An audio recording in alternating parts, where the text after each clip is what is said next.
Right, so we are in. Let me know if there are any technical problems with the stream. And the map is Gold Rush. Gold Rush. So one of the maps a bit better for Hans Goss because obviously controlling the middle because they control the map at the start a bit better than Goss and Saracens. So our aim is here to get into a longer game, get Shine into a very good army, and I kind of have to try to survive. So I will go for a lot of army and a lot of defense castles and just somehow try to stay on top. And already noticing that Shine having bit unfortunate having second gold mine pocked in the forest. I think this could have been an forced restart then, right? That looks very much like an admin re-candidate. Yeah, that's an admin restart. And Shine didn't even notice. Okay.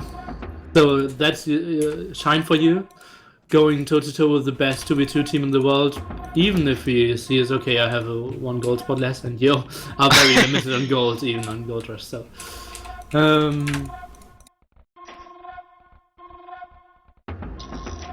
you see Horse Force already deciding to double me quite early, because obviously I can't hide villagers. Have them very open, don't have too much defense, and Saracens will have a nice clump with a lot of castles. Right. Looks like, oh no, your villager numbers are starting to drop now. I was going to say it looked like you managed to keep them alive up to now, but now you're down to 6 when there's other players on 10 or so. But Jitba's losing them as well. That's a huge. No, Jitba coming with a lot of army. And now obviously Jitba is out countering me with only building champions, and I'm building Huskarls and champion halberdier combination because I kind of have to counter like 3 units, Cav Archers, Paladins and Huskarls at the same time, so it's tough for me to build a lot of good units.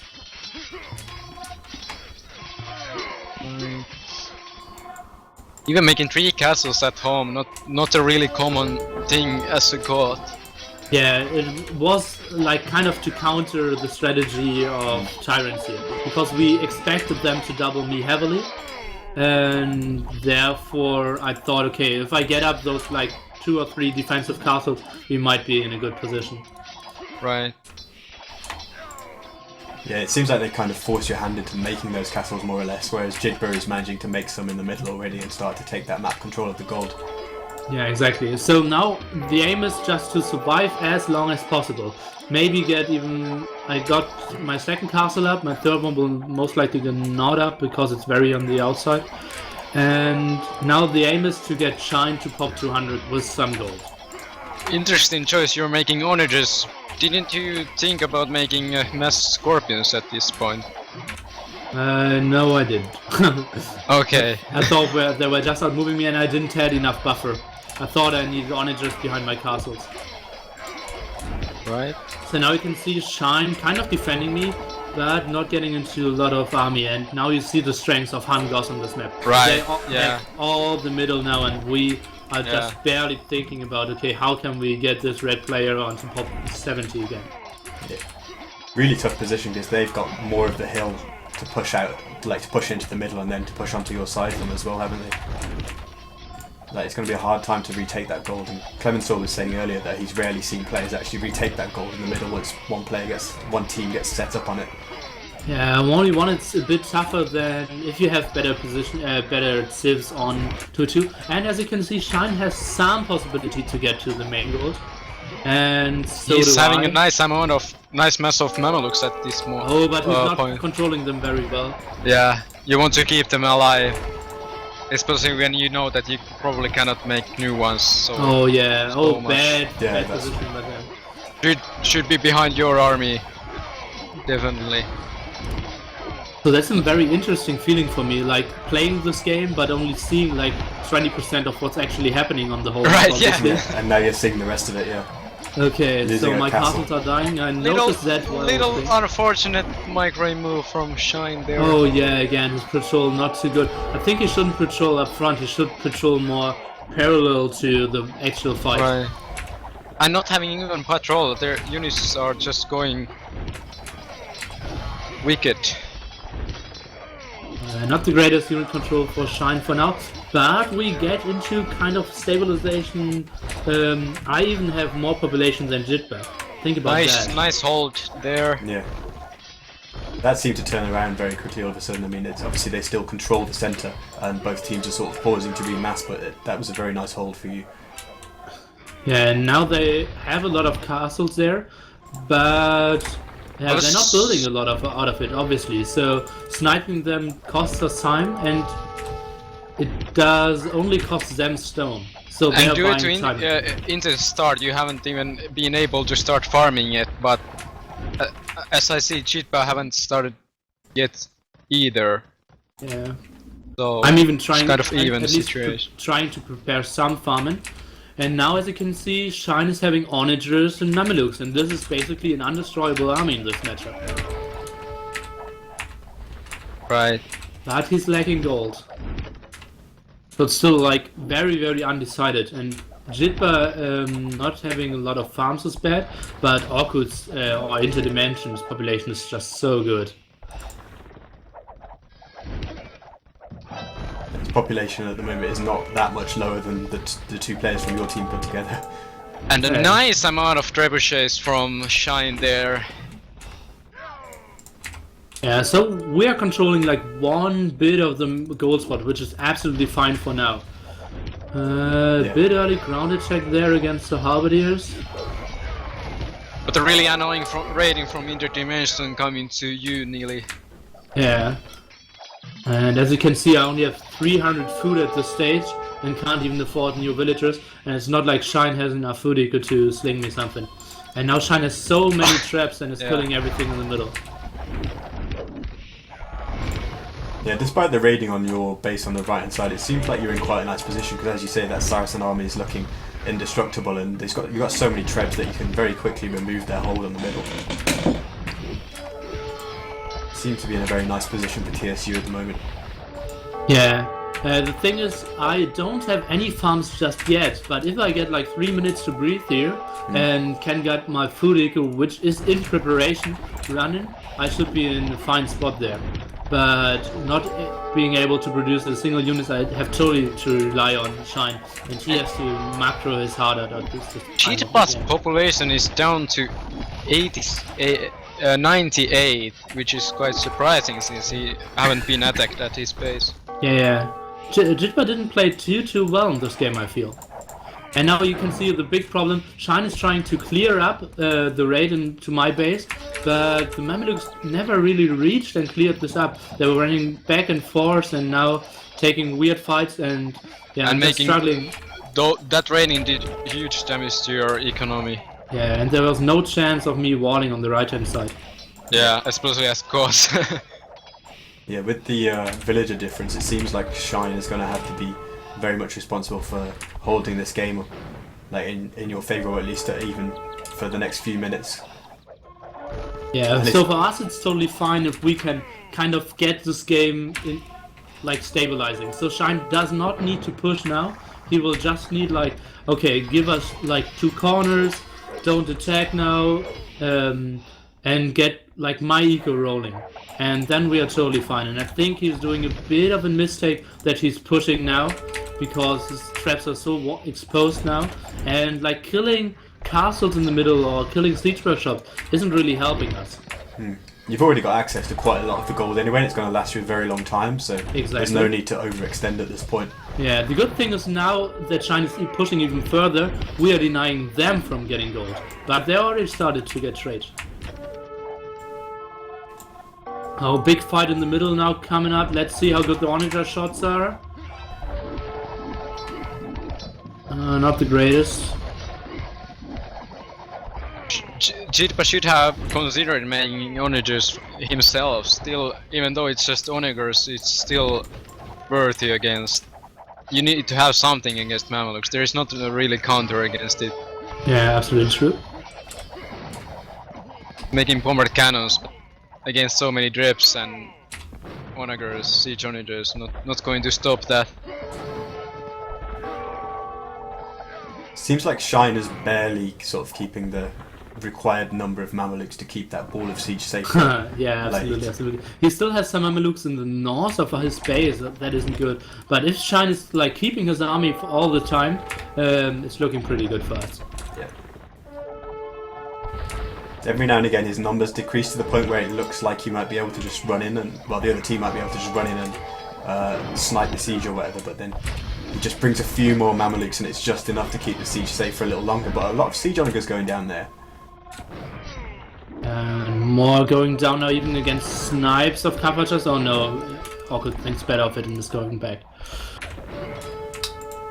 Yeah, and look at Shine's food eco. It's just in shambles. He has like 8 farms with 15 idols. Nothing to do there, so you can really see he's microing his heart out in the middle and pushing at the same time. So controlling the army in the middle now is absolutely what he values over like doing some food eco, which obviously would have helped me getting some food there. But buying food is still pretty cheap. Well, it's not still, but Yeah. it could have been an option. Yeah, just 30 seconds ago, the wood and food price was the same, so you know it would have been a fairly reasonable. I mean, obviously it's still a losing proposition, but with Shine having 13,000 wood and no food, some use of the market at that this point would have been absolutely a good option.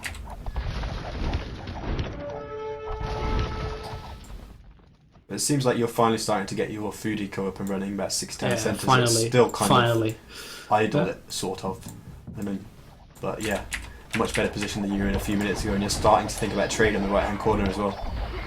And Shine taking a lot of hits from the CA, losing Mamelukes. One thing you don't want to lose is massive Mamelukes. Yeah, sure, to now keep the mass high. he's losing even his castles. Yeah. And the traps. Losing castles and trebs there. We were talking so much about the importance of Shine preserving his army, and he did that long enough for you to get a foothold in the middle, but now it seems like the pendulum's swinging back the other way a little bit. And now I'm building some Huskarls. If I had those Huskarls like 2 minutes earlier, I could have helped Shine a bit more there, but it seems like we're stabilizing again. You can see me expanding to the left-hand side now because I have no idea where I should go. Because I know Jitba is pushing with castles on the right-hand side. We can't really trade there, but we still could get so much out of the middle, so that's fine for now. And you're even expanding to left side also. Yeah, that's what I meant. That's like the last place interdimensional will look. right outside his wall. Yeah. So, but Shine is now down to 25 military. I'm at 17, the others are at 60 and 50. So the pure numbers are so good for,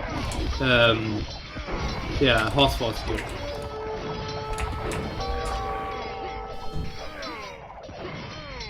Now even me getting the right hand side corner, getting some trades against Jitba is pretty nice. But yeah, I don't have any stone left, I don't have too much resources at all, so securing this corner is for me absolutely impossible. You mean the left or right? The right hand side corner. Oh, right. So that we can get trade running at one point of the game. Yeah, it's the gold won't last forever, and trade gives a nice steady gold income. Yeah, and trade cards are more efficient than villagers. At least on 6-player maps, I'm not sure about 3-player. Yeah, you have to consider that it's 2 players map only. A very nice swing in the army numbers though, like you guys have got more or less the same, but you've just kind of reduced the opposing number by quite a lot. Shine sort of lacking mass of the Mamelukes. 10 is not enough to hold push from and he Ghosts has and 5 Hounds. castles, but not producing of any of them.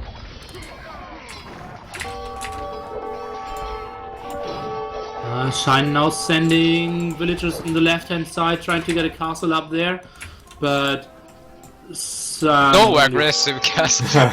yeah, it's a bit like a YOLO move. Right. Okay, well, let's see, like the Mamelukes in the middle now. Oh, and he's fighting, sniping 2 traps and now going back. Castle is doing nice damage on having the extra damage against camel units. Yeah. You have to be really careful when fighting against under the castles. It looked like a very nice raid from Shine, but then all of a sudden half of his Mameluke seemed to disappear, and it's debatable whether that charge under the castle was actually worth it. I don't know. I think I missed. Good raid from Jitba coming to your pace. Yeah. Nearly. And Doing you nice see, damage. since I don't have any access to stone spot, I don't have any like real food. It's so tough for me to defend this. Now you can see Shine's army dwindling as well. Yeah. Even Although down I'm to getting 8 nice raids done population. against Jitba as well. If you look at this house. And that castle on the left-hand side didn't get up, only on 25%, and I hope he deletes that because he needs to get that stone back. Yeah. Even selling this stone for gold would help him out so much. But let's take a look at the populations now. It's basically 2 maxed out horse forces against like 1 maxed out combined 200 pop. Right. So a very interesting game, I have to say. And I think if Shine is playing his very best there and is controlling the units in the middle a bit better and is like only focusing on having the greatest control and is getting some eco up, I think he could have won the game for us.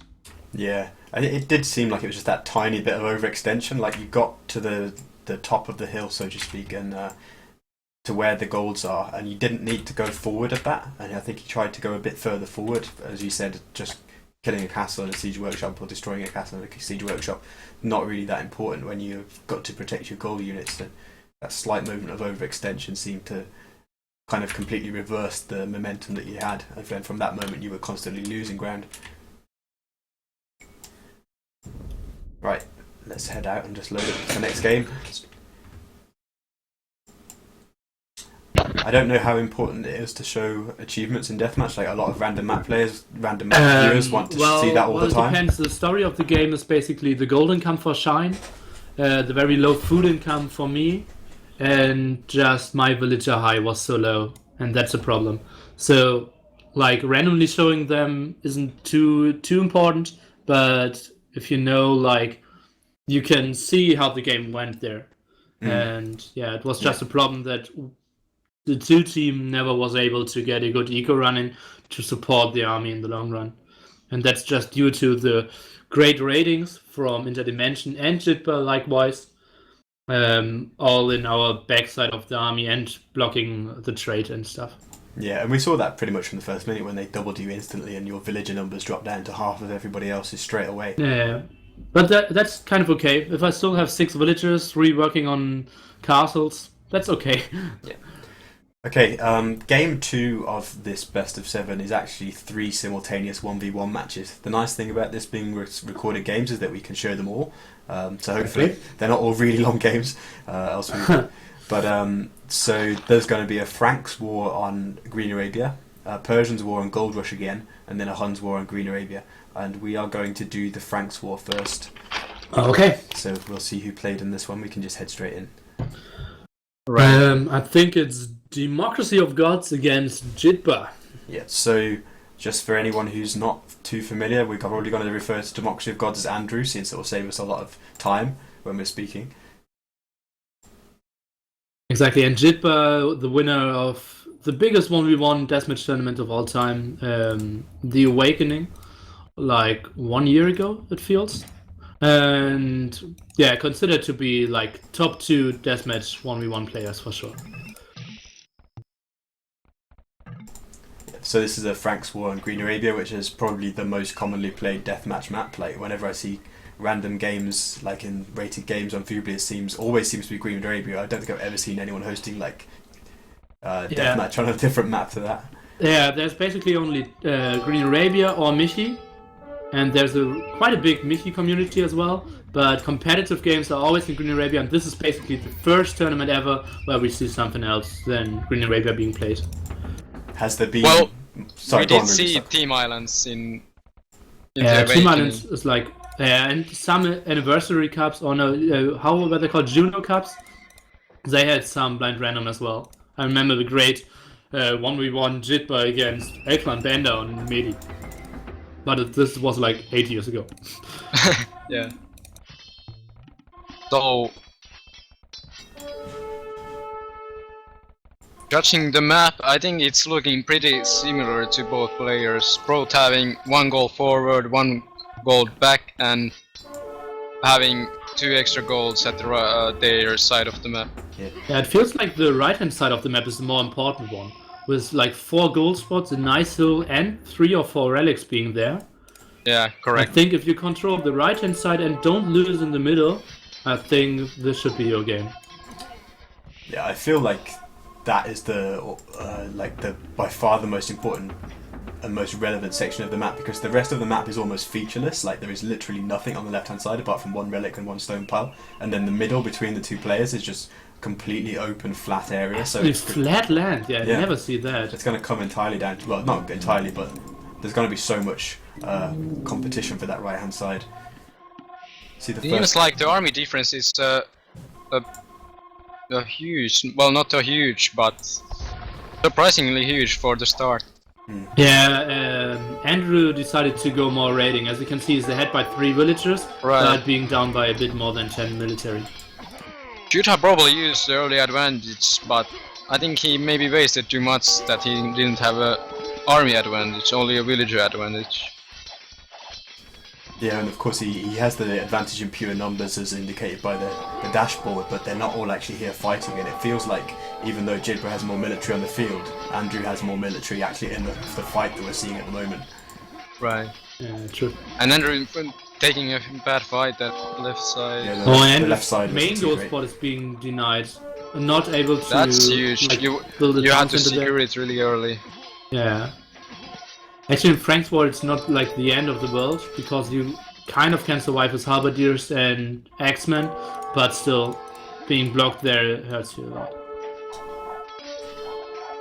And no effort from Andrew to take right goals at his right side of his map. That's weird. Yeah, only sending 1 paladin to the right-hand side. Potentially very Paladins nice are living so long against Castle Fire, it's ridiculous. Yeah. Now raiding Cheeto's main goal, but only 2 villagers there at this point. Yeah. Nothing too much. Losing now everything he's to helps. retreating through the army of Jidba. That's unfortunate.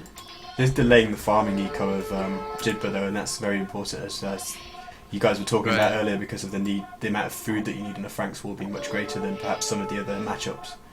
Yeah, true. But it looks like Jidba is trying to expand over to that right hand side and is deploying a lot of military over there, so he's recognising the importance of that right hand side very early on. Whereas Andrew, his farming is starting to extend towards there, but it's not.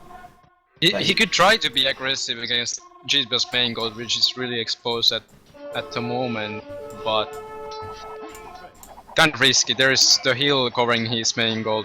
Well, not covering, but side of it, so. See. Kill to death ratio almost dead even at this point. Like, we've seen some players taking good and bad fights, but it's a pretty even game up to now. Although Andrew only having 15 villagers. I was just about to say that. Jidba's macroing much better whilst taking even fights. You usually want to have TC on your main goal at the first 5 minutes, and Andrew just got his TC up there. Yeah. Oh, another run for the relics is starting. And yeah, Andrew's having so much more map control for now, at least. I think he should be in a prime position to get more relics. Like, and he's picking a fight there. It's looking good for Andrew. Yeah, a lot of Jidba's Jidba's axemen retreating out of the fight. Camper time. Where is Jidba's paladins? I think has he lost everything? Seems so, right?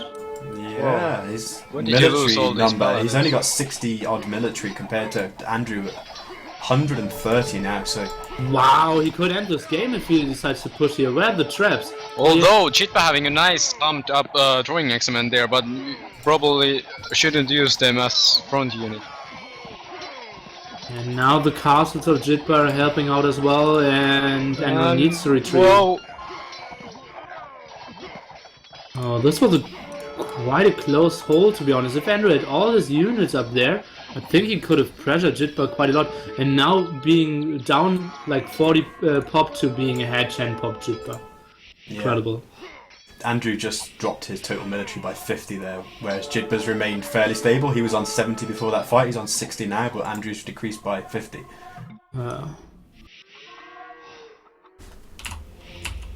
And Jitba securing the goal spot on the right hand side.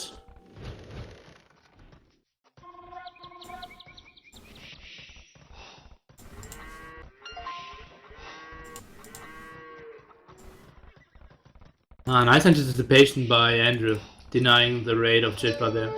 Yeah, good game reading there. Yeah, he had the paladins there ready and waiting, didn't he? And now Jitba coming to kill the drips. Can possibly take 2, yeah.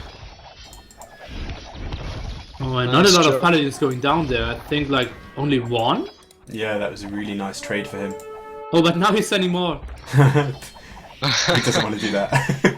Oh god, okay. Now it's getting from a kind of perfect trade into an even trade.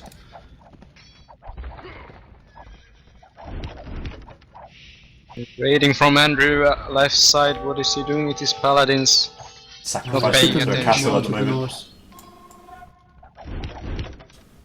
Good to do so nice damage on Jitba's farm economy at the top. Yeah, if he just went further north, yeah. Now Andrew adding bombard cannons, quite a nice addition if you want to fight against only X-Men. Right. Castle going down for Andrew though, so that's Yeah, but this castle was in kind of nowhere anyways. Yeah, I it's think, kind of like, weird position the because castle of- Jitba could just drape it down, being safe behind the forest. The castle of Jitba is so much more valuable than the castle Yeah. of Andrew. Yeah, so I was wondering if that castle is kind of in the middle of nowhere is just sort of to give him a little bit of shelter to try and do a treb war against Jitba's castle. Maybe. Right. Well, it gave you a lot of map control first. So, like, it isn't the worst position for sure.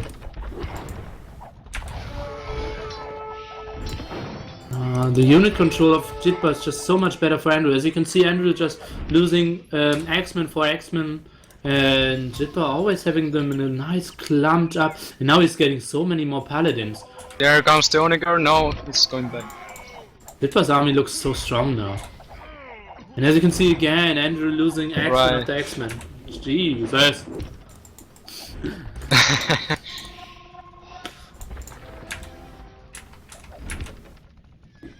Not much going on Yeah, it's kind of at the moment. settled down. Andrew's trying to build some more on the left-hand side with a castle, which is on 200 HP with 1 paladin hitting it. So Oh, I I wonder if think that it goes might go down. down. Yeah. I'm going to keep it selected with my left click so that whilst I look He elsewhere. will see if save it it. dies. Halberdiers. He's sending halberdiers now, but maybe not. Andrew's so exposed left side of his base. Should maybe put castle or 2 there to protect his farms. Yeah, absolutely, absolutely. And yeah, Jitba's games aren't too entertaining because he really understands how important it is to camp on hills, and that's what he's doing on so many civilizations. And he's so good with this, and yeah, people are Right. just throwing their armies in it and being not too cost efficient. As you can see again, Andrew is just sending some paladins in there, getting some free hits, and you will. It's so tough to take good fights against Jitba after like minute 10. Yeah. It's kind of a psychological thing, isn't it? Because although there's 1 3-tile gold pile here, like Andrew does not really need to commit to removing Jitba from that position. But you see a castle on a hill, and your mind thinks of that as important, and you think, oh, I've got to get rid of it. But the middle's completely open. Like he could force Andrew to come out and fight him on the flat if he went and attacked Jitba's base. Yeah, true. Maybe a bit of an overkill middle, and he could have pushed better in the middle. Yeah, before Jitba had all his paladins as well. Was kind of an evenish fight. I think. Oh, nice And getting undershot good shots on the Axeman. Didn't seem to take too many down, but a lot of them went to low HP. Can stream update the score? Yeah, I'll do that. That's very fight quickly. went surprisingly In fact, I'll do it after the well game. for Andrew. What again, Room? Oh, he killed all Jitba's paladins, Andrew. It Yeah. went surprisingly well for him. Yeah, and it's again 91 good military, and it's really good. It's mostly paladins, onagers, and X-Men. Yeah, this is good against example 70. how Frank War evolves from the very beginning when you make halves so much. You don't really make any halves at the late game. Or like middle game. Just throwing X-Men and Paladins. Andrew managing to get the onagers close enough to potentially get some axe shots. How is Axemen Jitba there. keeping this castle alive all the time? Could possibly get a good hit there. Oh, and the onagers of Andrew are getting sniped. Nice control there Yeah. by Jitba. Oh, pity that Andrew hasn't any dreps. He could easily taken that castle down. Yeah. Jibba did a really nice job of pulling the Axemen back just in time then, just as you thought they were going to get flattened. Oh, and Jitba now building a second castle. While the on players this hill. should retreat, I'm just going Or to even quickly the third update the score. castle. Nice aggressive castle from at the very right side of the map. Yeah, but I Looking think that cold there. Jitba doesn't have any more paladins to snipe traps. So if Andrew's getting traps out now, He's not making dreps. That's onager shot, big one! Oh, Whoa. God. Something we never see happen too often in Frank was because you need 2 onager shots, but one before against the hill, and now the final killing one. really. Where is the dreps from Andrew? I don't see any being queued. Well, he lost some before, and yeah, he still Dude has a really lot of used the kills. army advantage as he has now. This game feels so slow. On the left-hand side, Jit was just slowly crawling into Andrew's base, and that's just like, Paladin going through the throwing Axemen and taking a lot of hits. and you just know that Jitba loves to go into the late game and look at his farms. There's like no gap between any farm in the town centers, and every farm is Right. perfect. And if you see at the south one from Andrew, it's just like wild. Okay, I have to throw down farms like most players in the world are doing, but Jitba's just so perfect and so superb with his farm eco. It's just incredible. When Andrew decides to go for the big fight here, into But 2 castles where is the and a dreps? hill, Still missing the dreps. and he's not sending his Axemen. I think Yeah, he's just Axemen throwing not all his involved. army at Whoa. the moment. Oh god. That was a really strange decision to just go in with paladins completely unsupported. It's You such could a- easily drop down those Jitba's castles behind that forest. I mean, even having the castle to secure the dreps. It's funny because at the start of the game we identified this right hand side as being really important. The players would likely focus on it, but they're in such a cramped space now. Like they're just charging into this tiny gaps between the castles and the forests. Right. Keep also pushing at the left side. It's really good for taking the map control. Meanwhile, one player is focusing at one side. I love Andrew using his monks to heal his paladins there. Let's see, Jitba's trying to snipe. Is he the going to trap. snipe? I think this should be costly for him. Whoa, whoa, whoa! Oh, he retreats. Okay, okay. Andrew finally starting to trap those castles down though. Finally, Yeah. should have done it like 10 minutes earlier. Yeah. In my And he opinion. had this extra gold spot, and now Jitba is getting it. So ridiculous.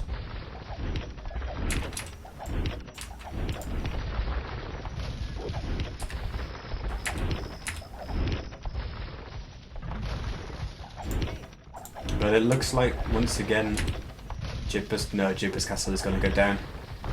And the onager shot from Jitba could. If he just hit those X-Men, he could have killed many of them. But decided to go for Drep instead. I think that's quite a nice decision because he's got some castles protecting gold spots. So like if he destroys the thing that can potentially destroy his castles, then that means he keeps the gold for longer.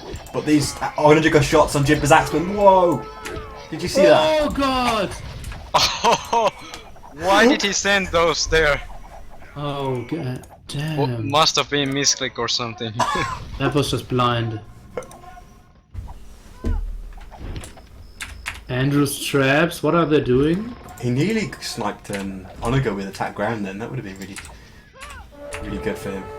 It wasn't attack round, it was just normal attack. But yeah, Andrew's traps are idle at the moment. Yeah, Are they in range? and Jibba's just put their castle up again. Oh, now bombard cannons, and I can just feel how Jitba is outplaying Andrew here. Bombard cannons behind the forest, and the forest is helping Jitba so much here. Jitba is not making army, even though he is having population room for it. Interesting. He knows he can't be really broken now. Andrew is wasting a lot of paladins now, sending in every paladin, only getting one trap and then retreating. That's bad. Either you go there and kill all the bombard cannons and traps, or you just don't go there at all. I'm gonna switch to Andrew's resources. It seems like he's still got a little bank of gold, but he can't be affording to take damage to all of his paladins at this point. And he has 3 relics.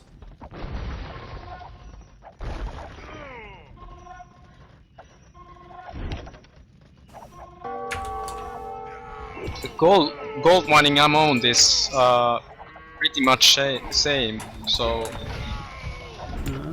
not a huge advantage for Jitba taking those golds for some reason. Yeah, most things are pretty even. Jitba has already ran out of gold at his base. Seems like Jitba hasn't sold anything. He hasn't used the market at all in this game. Andrew just a bit, a couple of thousand things. But he also bought more stone back. Okay, nice move there by Andrew, killing most builds and the 2 traps for basically free. That was absolutely free. Really, it's a weird castle for Andrew, making it to the yeah, you edge never of the want map. to have a castle at the absolute end of the map. Yeah, and it's at the bottom of a hill which Jitba controls, so Jitba can easily lay siege to it, although at least Jitba's castles have gone down. And Jitba does not have siege at the moment, only 1 bombard cannon. So it was absolutely be okay for Andrew to just push the main base of Jitba there. And he's still trying to fight against this hill. It's like so I don't want to say stupid, but like only one-dimensional plan. As opposed to an interdimensional plan. That's cringe-worthy pun. But we said it earlier in the game that it's the psychological effect that when someone takes a hill, you just want to push it off and push them off it, even if it isn't actually that relevant. Like, well, the hill is still it's kind of opening to Andrew's base. His economy is actually backed up behind. He really wants to keep it. Just prepare 20 farms on the left-hand side and push through the middle. Send all your villagers to the left-hand side. It's not like Jitba can push you there with only 1 bombard cannon too easily. But there's still those golds, and the hill continues for a long time, and it almost reaches Andrew's main base. Well, not almost, but it would be interesting to see if he completely mines out the golds, though his priorities change, and he tries to push through the middle once he takes the gold, perhaps. This would be nice, yeah. And Andrew even choosing to use the dreps to kill the Axeman, but not using. Yeah. And there's a little push coming in from Jitba on the left as well, treading down. He's destroyed the monastery with the relics, which is really nice if Andrew doesn't notice that. Oh yeah. Where did that? Oh yeah, there. But he cannot take the relics. No, he can't take them, but it's always good to deny them to the enemy. Yeah, for sure. But Andrew's noticed. He's putting them in the monastery, but it can be trapped down anytime soon. Yeah, although.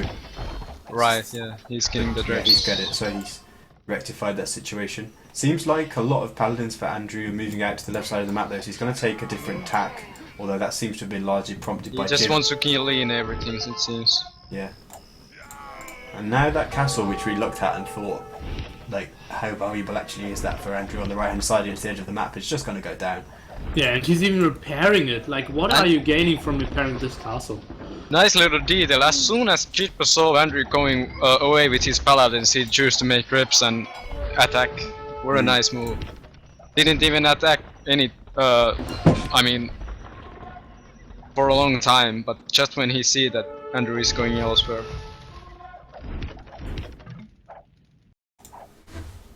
I know Onagar is shooting down the trap. That Onagar could even walk forward and get a shot on the Axeman if... Right, yeah. But no, the Trebs picked it up. It's funny how people choose to shoot the Trebs more often, even though there will be like units to kill, but... The drips are so... And I'm not even sure if getting this gold is actually worth it, because now he only got like 0 gold out of it, I think. And lost there's like 200 20 left. 200 left. villagers. Yeah. Yeah, but he didn't like, he got it onto the hands of the villagers but never dropped it onto the mining camp. So his bank actually didn't increase, and he lost Jitba 25 is villagers. out of gold, totally. They both are at this point.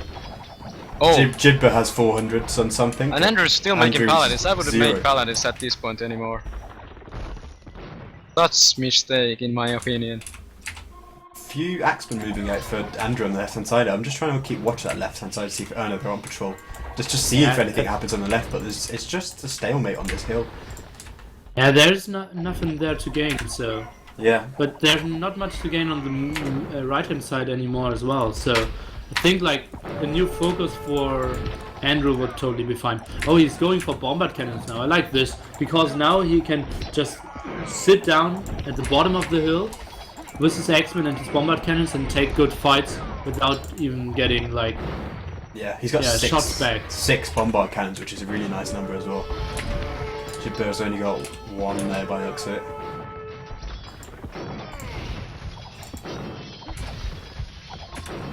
Oh yeah, but Jibba was able to snipe 3 of them.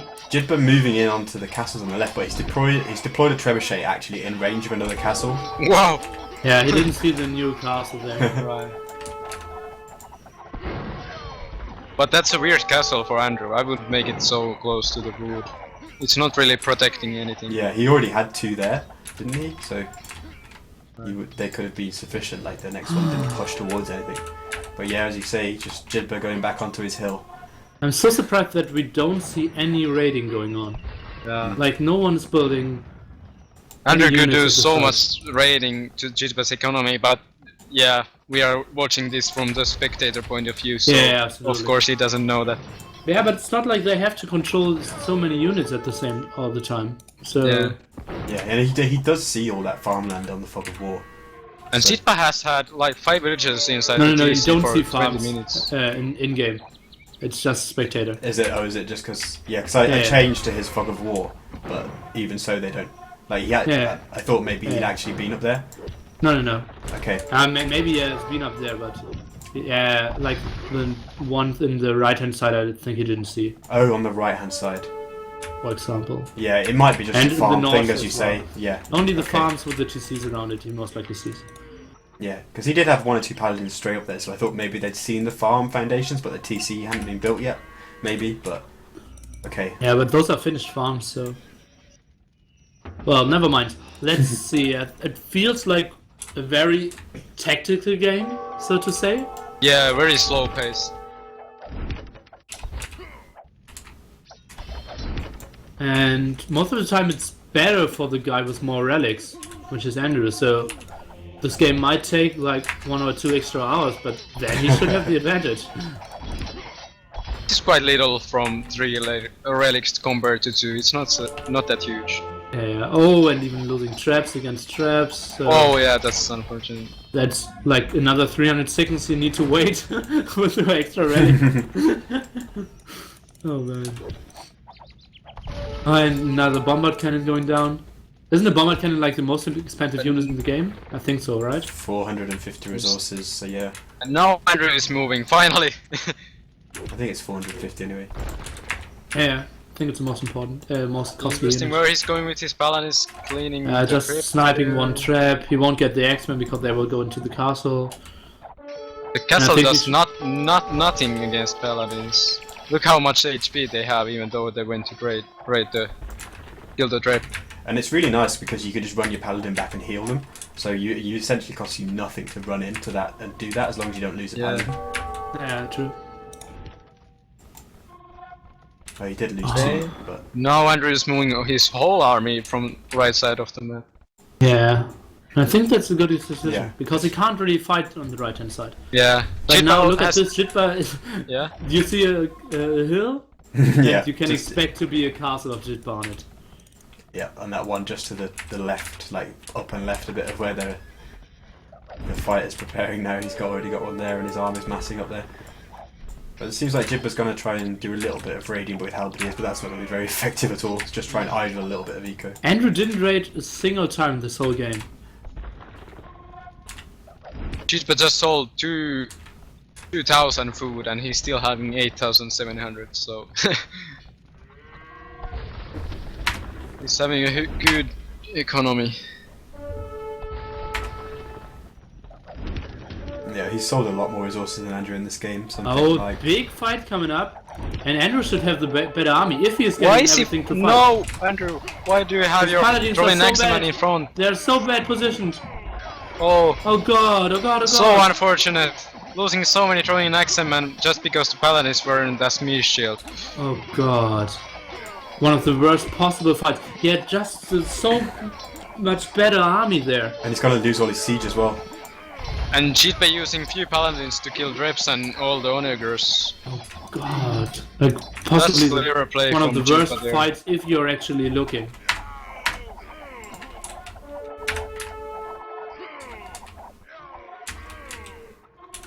I don't know though, because Jibba has no paladins now. Yeah, Andrew but does have paladins. Andrew had such a better army. He had like 30 paladins against 15 and like 10. And fighting again without paladins. It certainly was a terrible trade in that sense, but it seems like his army at the moment is still currently stronger. Andrew. Onager shots are incoming. This is looking good for him, indeed. Nice Onager shots from the Trebs as well. If you could just get it on that ball of axemen behind. And now one Onager shot jump into the castle from Jitba. And getting Dreps, good. Dreps, okay, Andrew now retreat and sniping the... Onager shot. Oh, only hurting them. Not finishing. But now he's got the Treb set up on the castle. Yeah, and now he needs light calf as well. Because you want to snipe. You want to snipe onagers now, and you don't need paladins for that. Light calf is totally fine. To be honest, if I will probably sell food and make food and wood to make Trolling Axemen. Probably not even make. Should send all his villagers from the from the south corner to the west corner. Yeah. Because he can't defend the raid really. Such a pity that he has used all his stone. He cannot even make a castle to defend the right side of his map. 0 stone left for Andrew. Jibba's just must have sold, either he made a lot of units or he just sold a lot. Because he had 10,000 food and now he's got 5,000. Yeah, he sold a lot. And doing so and what much is more Andrew's Trolling Axeman doing? Oh, he's trying to snipe the Dreps. Interesting.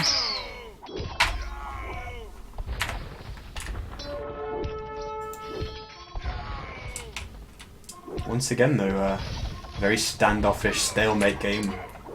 Yeah, absolutely. If you get into the Axemen, because Axemen are the absolutely most cost-efficient unit in the late game concerning gold, and yeah, obviously they aren't the greatest unit to raid. Oh god! Nice Onager shot there on the Trebs. Oh, that should never happen. That's why you just need 5 light calf. Yeah, and also Andrew even Onagered his own Axeman in amongst that with 1 shot. It was quite funny. One more Onager from Jibba just coming forward to see if he can get a nice trade again. And he is. Onager fight. Wow, look at that micro, he's going to pick up 2. 2 for none. 3, maybe? Yeah, he's still micro. 3 for none, oh god. Move over, Viper, Jibba is in town. And we drafted this one, right? This is quite slow-paced game, to be completely honest with you guys. Yeah, it's at this point we did both players still having many castles across the front of their bases, and they are lacking in siege to actually take down those castles. It seems like, how are they going to actually break the stalemate in the middle? Because they just can't destroy each other's castles just with some axemen and halberdiers. It seems Both like are healing their units at their bases. Pity that Andrew is not using his second monk to heal his units. Oh yeah. Not a game deciding move, but still. That's the only thing going on in this game at the moment. Oh, and Jitba now decides to increase his rating in the south. Oh, and even Andrew's sending a trap there. That is really good place for Jitba, that right side, because he has the heal there and he can always come back to the heal, and Andrew cannot really push it unless he sends all his army there. Yeah. Let's see, X-Men now sniping onagers, or at least trying to. 1 down, 2 That's down, micro there from Jitba. 3 down, Oh. and getting out with... Oh, that's just so brilliant moves by Jitba there. And now he's getting back, he's healing really good them. at this Oh, kind that's of so clever. things. And now Andrew's sending 2 X-Men without any trade behind. Wow, beautiful one play by there. Jitba there.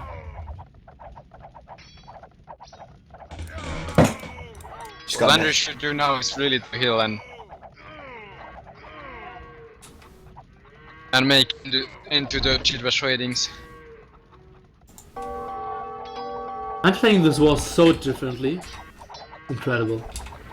I'd have like 40 light calves spamming all over the map now, and halberdiers running everywhere, just denying the ecos, and then try to get some X-Men flock out.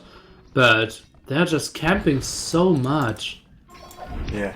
And really, like, you can spare the population and just even if you're just going to raid with halberdiers just to idle the economy for a while, you can just spare the halberdiers, because in the middle with these 2 armies, like, if one player's got 5 or 10 less halberdiers in the fight, like, that's not going to be decisive, whereas idling your opponent's eco, if they haven't got a bank of resources, could potentially be, but both players actually floating quite a lot of food and wood, so... Oh, look at Yeah.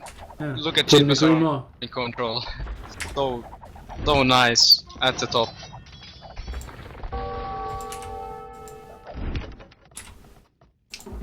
Now Andrew... Oh, that's tough now, because at the right hand side he has 2 traps, which he wants to protect, and the left hand side he has onagers, which he wants to protect, and he can't obviously do both. Losing all the onagers Right. at this point now.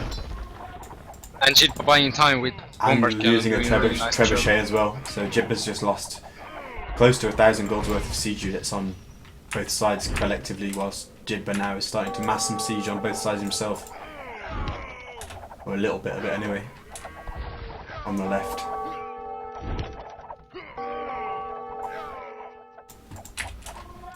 And now Andrew There's- running into the castle on the there's right hand skirms. side. Finally, I Black wouldn't had do some... skirms in Frank's war. Finally Lightcav, and now you can see Lightcav. Just for Lightcav can easily snipe a bombard cannon there. Right. Just right click them, and they even survive and could do some extra damage. And Andrew losing his castle there, even buying some stone to continue repairing, but no chance there. And now his monastery is open.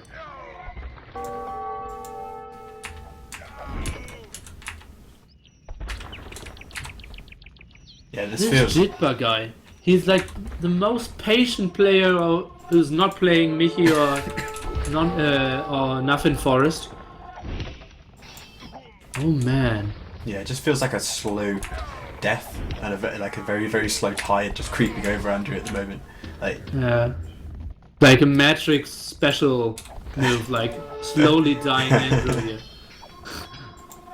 And I don't see him like... It feels like Jitba is ahead in every regard. Map control, micro, macro, doing the better unit composition. And Andrew, don't understand me wrong, he's playing a very strong game here, and being alive after 70 minutes against Jitba obviously shows how good of a player you are, but... Oh man, I don't see him making the right moves to... like, not stabilizing, he is stabilizing, but... Yeah, just win against Jitba. Now he's sniping a Jibba trap. finally made a That's mistake nice. there, suiciding a treb, pretty much. But quite uncommon not to see any light cap rating Yeah. from neither of the players. The amount of ratings is so damn low.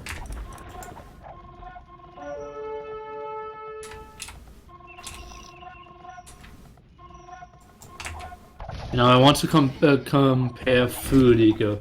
It's 67 farmers for Andrew Wow. and 56 farmers for Jitba. That's a lot of farmers and not making any light cows. So that's 10 more for Andrew. And the overall food gained is a bit better for Jitba. So you can see this perfect farms is giving him 11 extra population. And unfortunate Micro and Andrew losing like 20 throwing Axeman for nothing at the top.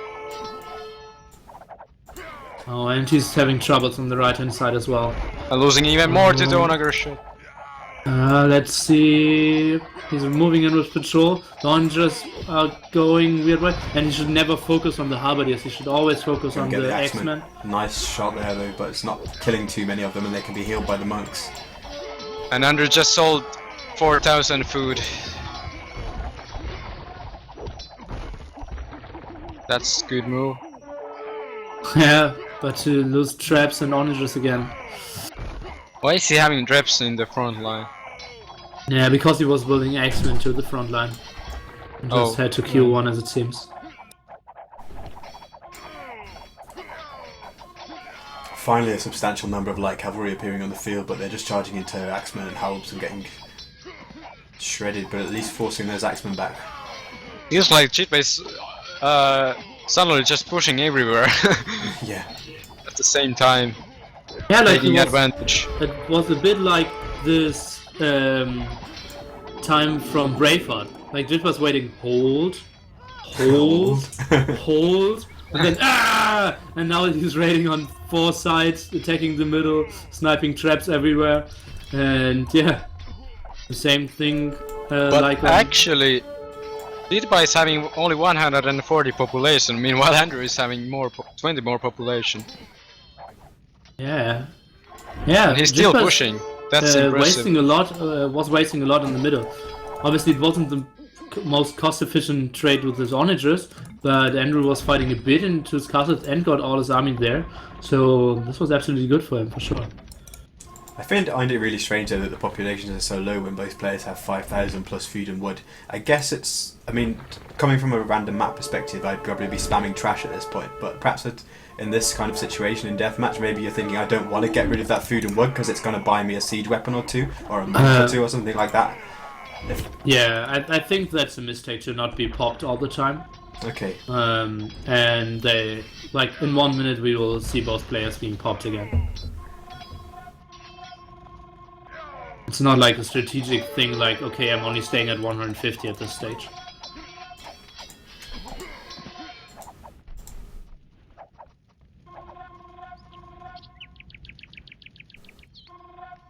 Wow, this game must have been exhausting to play.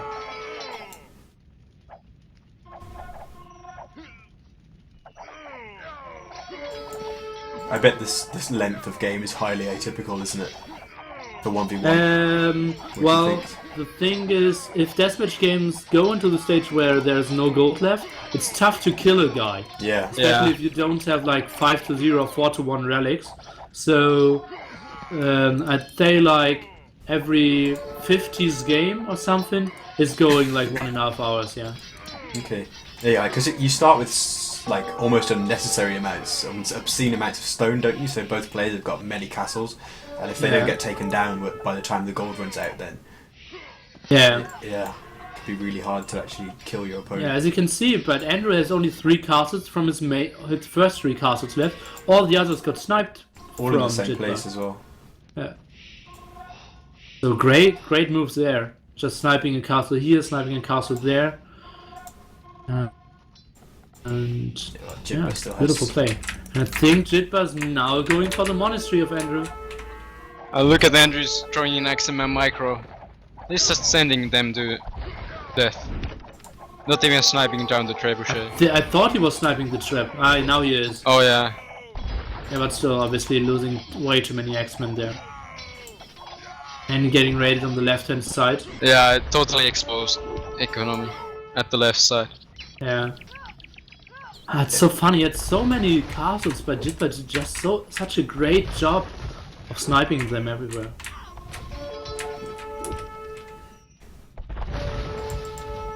And Jitba even still adding food, farms. Yeah. And Andrew's economy is starting to look quite weak now. He's got less than 1,000 wood, 2,000 food, whereas Jidba has much more, and he's the one doing the raiding. So if Andrew doesn't start raiding Jidba back soon, I think that will finally see him crumble. Oh, and he finally is. Look at the right-hand side. The first raiding after like 70 minutes. The Paladin raiding on the main gold spot at minute 6 was the last raiding we saw from Mando. At least that's what it feels like. And yeah, Jitba instantly reacts, sending all his villagers into the CC. Oh, Andrew is able to get another nice Onager trap group, Onager X-Men group. But the Onager Light again cavalry going down coming against in. Light Cav, yeah. You're being kind of a bit sloppy, always losing his siege units to. Yeah, but it's Cal- tough to protect them. And the monastery Yeah. is down as well. But look at Jitba, he's having always nice firm group of units, nothing being like how Yeah. you say? I don't know. Jitba's using stand ground so much, and Andrew always running around with aggressive mode. Using the patrol also. Yeah. Really shows you the difference. And Andrew now going down to pop 140 against Jitba, only This Onager 156. shot Onager could be shot interesting. maybe. Oh no, don't Let's lose see. it, don't lose it. Oh god, oh god. That just shows the whole game. Yeah. And now Onager shots and he's lost a lot of axemen there. Yeah. Andrew down to 115 pop. So he's 70 plus villagers. Oh, even having some drawing XM and going to Jitba's army. Still retrieving the relics, but he's not moving them to a safe monastery. Like, truly at Well, this you point. don't want to walk too far anyway. Well, if he loses that monastery, it means that he's pretty much dead already. Yeah. So That is true. doesn't really matter anymore. That is true. And as you can see, Jitba is seeing, oh, there's a hill on the left hand side. Let's just send 40 X-Men there and let's camp like 3 or 4 more minutes before I decide what I do next. And don't forget like 2 monks if they get 1 damage, but Andrew only sent 10 halberdiers, so no damage received there. Oh man, I absolutely would not want to play this game in Andrew's shoes here. Jitba playing so perfectly, taking all Right. the hills, taking great fights, not doing any stupid mistakes, great micro, great macro. He could easily finish this game really fast if he just sold all his resources and made Yeah. gold units. Andrew, Yeah, naught absolutely. food, naught wood, more or less now. Couple Yeah, of- and now you can see all his wood on the left hand side is Oh, going that's down. huge. And that's his only wood huge. income for now. I think he will GG any second. Yeah, no GG. other would come for Andrew. GG. Okay. Stream ended. Whoa. Gonna look at the What a game. achievements just extremely briefly. Food collected more or less identical, but as you said, Yeah. Andrew had to offset that with more farmers to collect the same amount because Yeah. Jibba's farm 10 placement. extra farmers, yeah. Jibba's doing slightly better on the kill to death ratio, but it's only a fraction of 10%. But yeah, it was just this. I mean, 2,000 more relic gold for Andrew, but it was just the slow death and the map control. I mean, at the end of the game, the achievements don't really seem to like describe a difference between the two players, but that doesn't tell the story of the game. Actually, Jidba always seemed to have slightly more control, and Andrew was kind of dancing to his tune a little bit throughout the game. Yeah, except like 1 or 2 onager shots from Andrew Patrol was on point, like 85 minutes long. Those great moves there. And remember the big fight, it feels like ages ago, at like minute 40 or 50, when Andrew had like 20 or 30 more military, but after that was his paladins being stuck behind all the X-Men. He could have won the game there as well. But, yeah. Okay, I'm just gonna quickly nip to the bathroom, and so I'll be gone for like 30 seconds. Seems like Rudenstock is gonna go and take a Okay. little break, but Then I will take a break as well. Yep. See you in 30 seconds. Stay tuned, guys.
Ready whenever you are.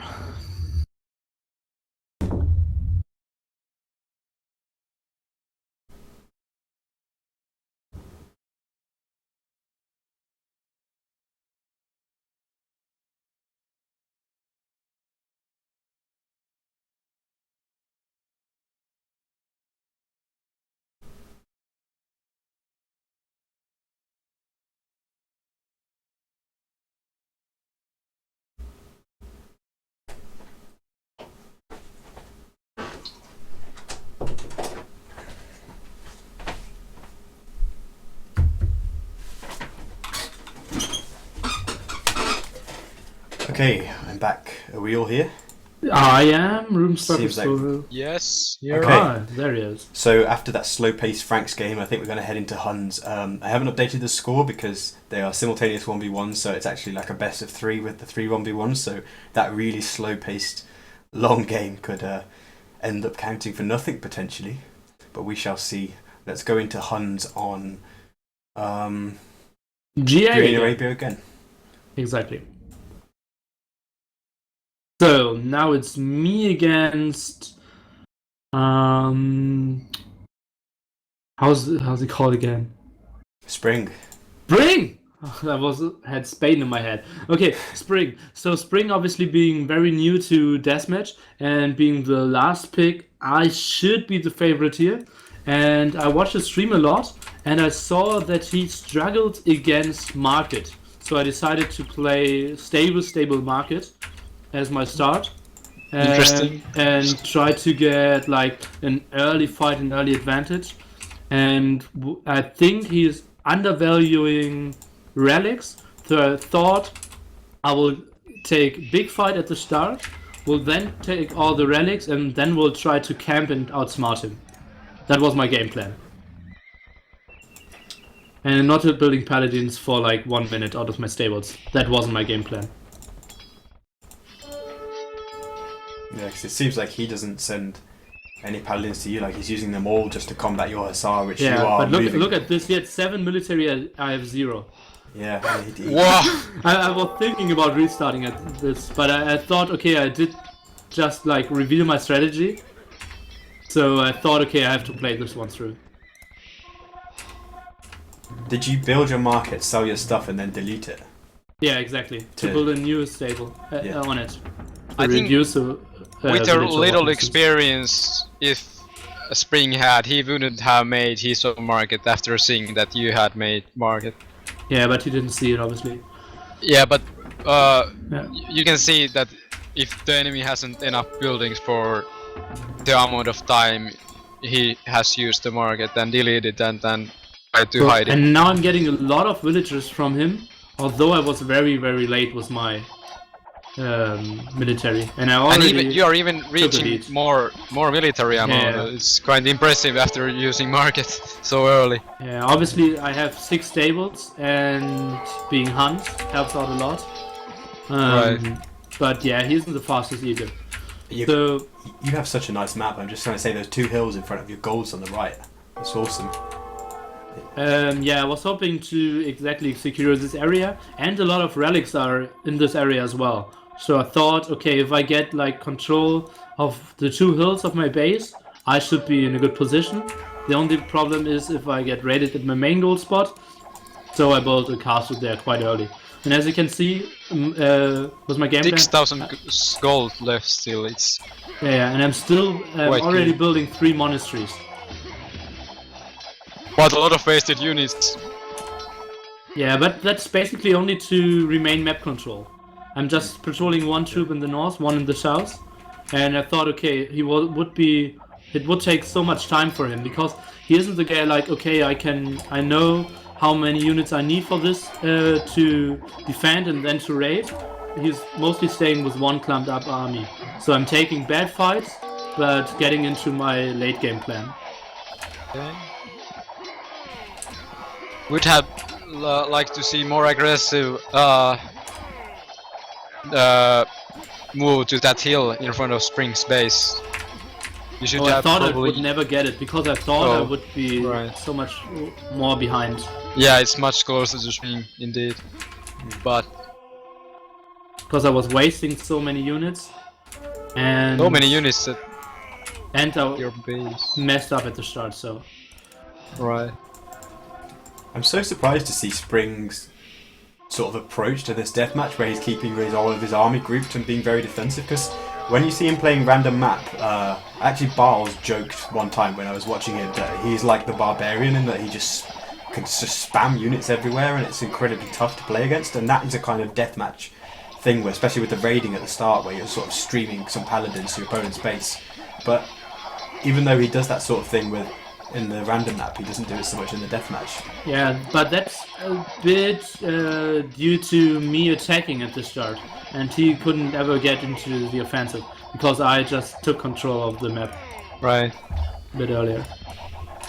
And now I have the beautiful hill. He does not have any rams yet. And I'm finishing my castle on the hill on the right hand side in time as well. That's classic. And yeah, now I have like 3 relics already, and getting the 4th one, and 1 is neutral, so it's looking quite good for me for now. Now the run on the left hand side begins, because there are 2 neutral gold spots, which we have to think about now. That's a nice map reading from Spring, denying that hill there. Yeah, Yeah, absolutely. he's been there for a very long time actually. At this point, Yeah, I think he should like ram this one or build a castle on his own. Because if I control this hill, it's looking pretty good for me. If he controls it, I get kind of cornered. Now he overcommitted a bit with his paladins on the right hand side. yeah, they're gonna get so trapped. Yeah, I mean, I didn't do the greatest job of trapping them. But yeah, he's losing some.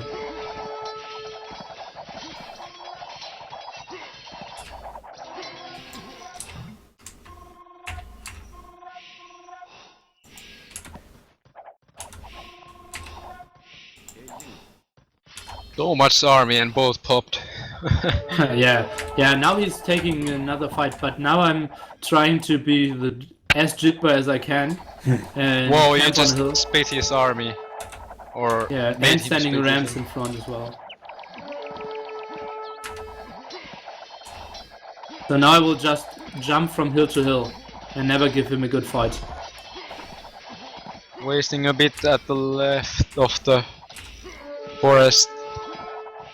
Nothing too dangerous though. And now I'm preparing more attacks on his left side as well. Okay. So exposed for Spring there. No, Yeah. not a single castle defend his main gold or his second gold or main stone. Yeah, he's producing some units there now. Actually, Spring has not a single castle in this game at the moment. He has sold all his he's stone. building 2 now. Yeah. Ah, okay, he sold all his stone. Maybe that's how he wanted to come back Yeah, into the that's game. what he used his market for. Okay.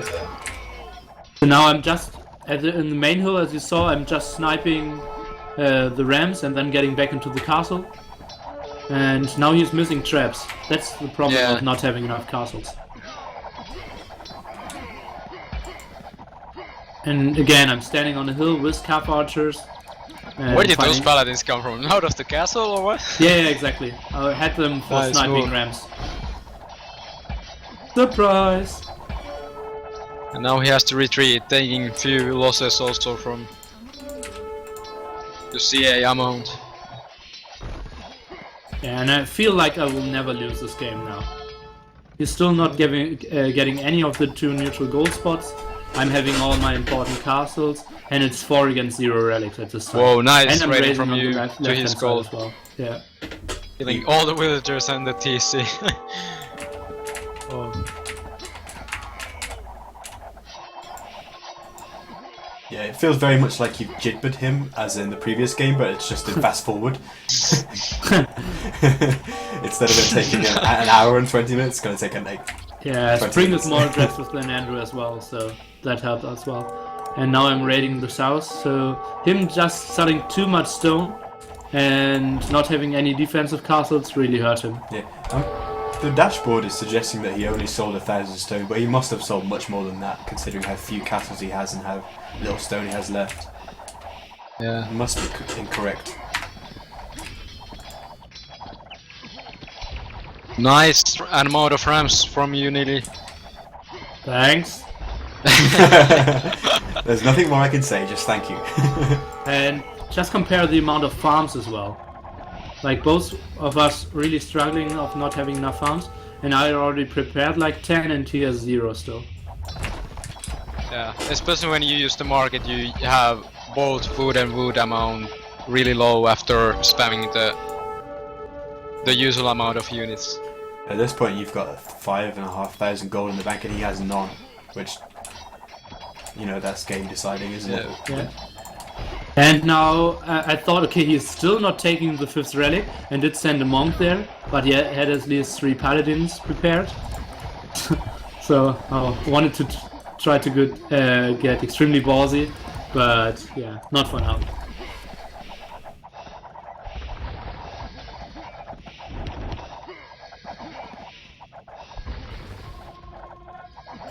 And Spring really struggling with his economy, not Yeah, having but now he's any getting farms. the gold spot on the left hand side, which is kind of okay. And yeah, only having 25 food and now building the first 8 farms. At this a point, bit I too will late. take the berries if I was Spring. Yeah, it's totally an option. I think this would be a good option for him. Yeah.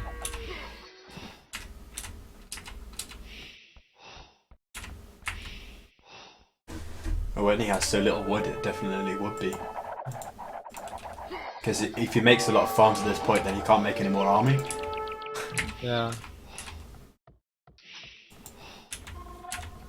Just Well, 3. you kind of went passive at this point. Did you think that he had much more army and economy no, than I think he... I was lacking siege, so I decided to raid. Look at this, I'm in the Oh, south, I'm Yeah, raiding with 3 paladins. paladins are so nice. On You the mean left-hand rams? side, I'm raiding with calf archers and to send one to the neutral gold spot. So much So, wood and gold and not making any rams. yeah, I think that's the mistake for now, yeah. I think I should be going for a pop limit pretty soon, and... Right. And now you're taking the heal, good. And taking the 5th relic. Oh.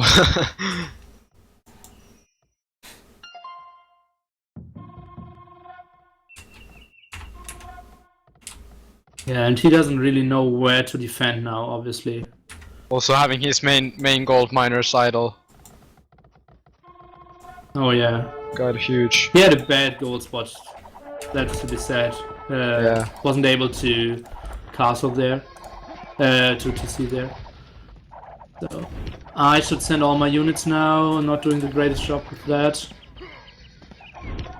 Okay, now that's a very big fight, but I have paladins in front against his rams, and yeah, my rams were a bit lacking, so that's not the greatest, but I just have more army in general.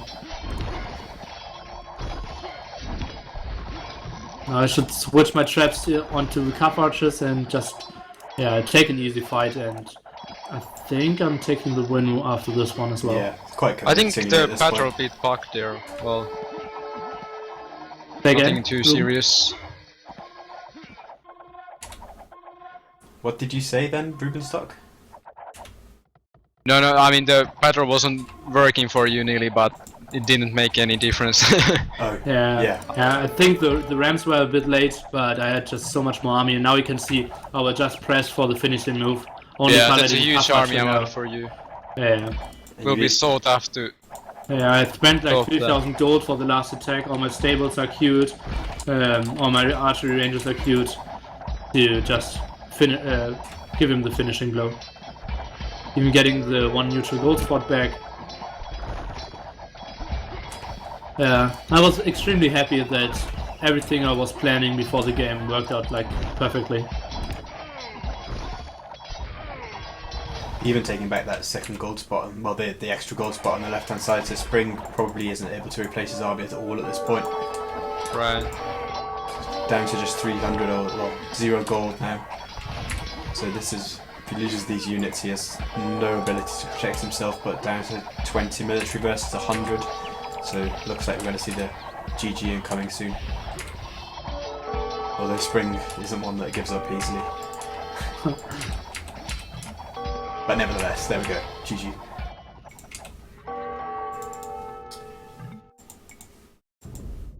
Alright.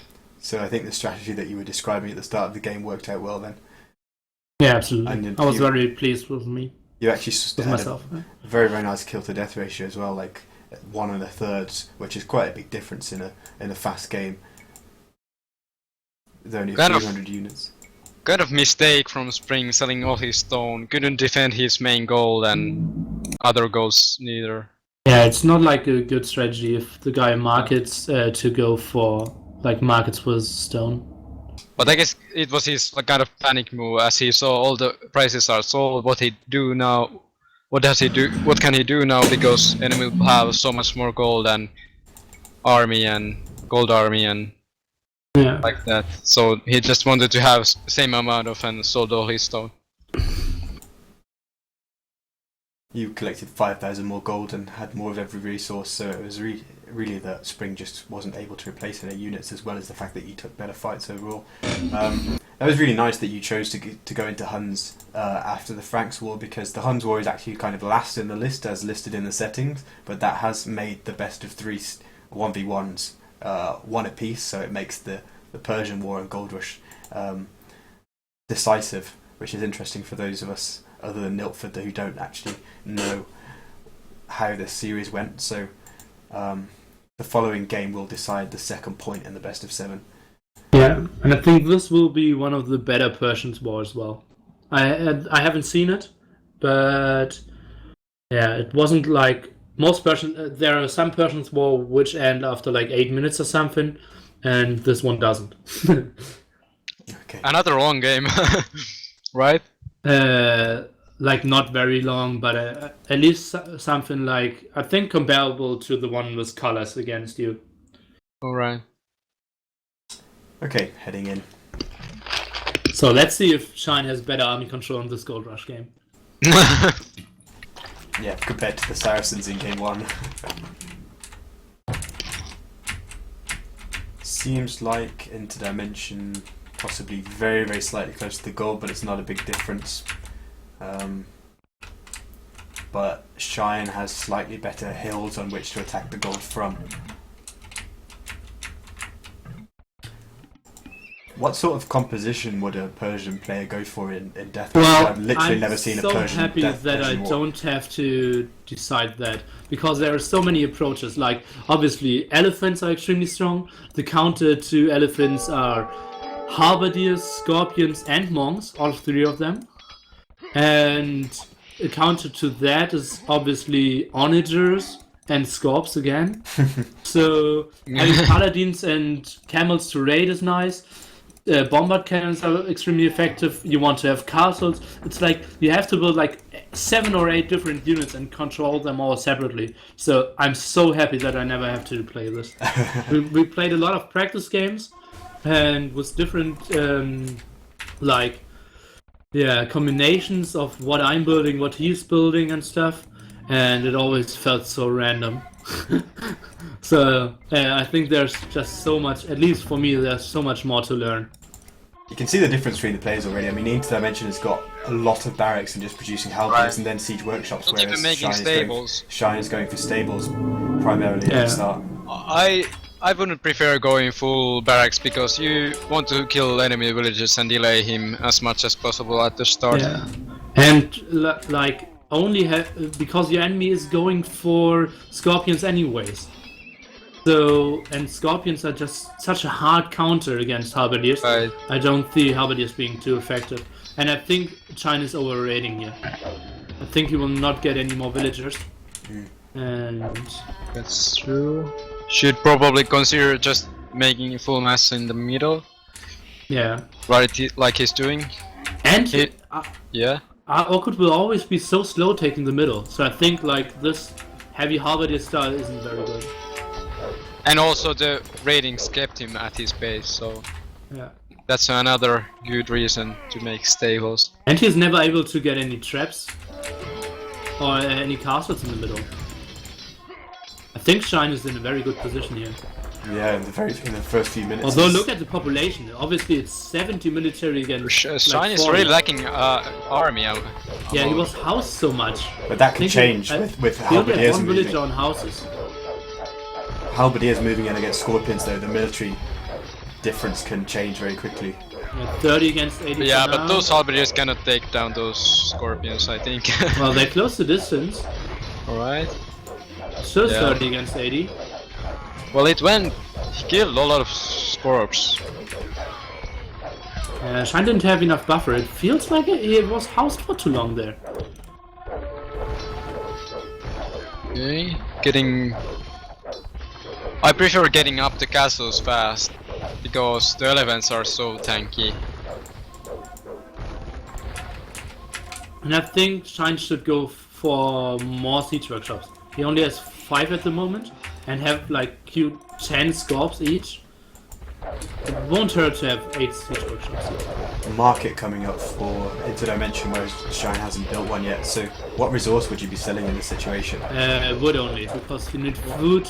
Well, actually, look at Interdimensions wood count at this point. Oh, okay. They Whoa. don't sell anything. He's Yeah, investing so much on halves, and I don't think they are doing Yeah, damage Oh, that I is think needed. Shine is taking such a better fight. Now he's lacking rams. Yeah, those rams are really good, Joe. all of I didn't make those in my games, and it was a big mistake. But yeah, everything that Interdimension's made up to this point has cost him wood, and he's almost out of it already, as well as being out of gold, which, you know, if you're out of gold and out of wood, what have you got left? Basically.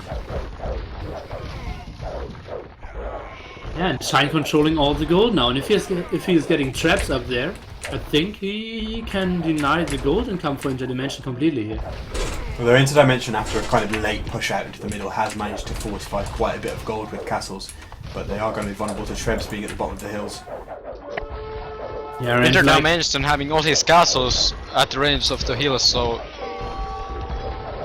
yeah, Shine now only needs to camp the hill. right. He shouldn't That's push it. any further. He should Yeah. go off the hill. Don't attack at all. I think he's even going too far at the moment. He could even stay behind the gold spots. Yeah, it's kind of what we saw in the first game as well, isn't it? No, so much resource in his bank.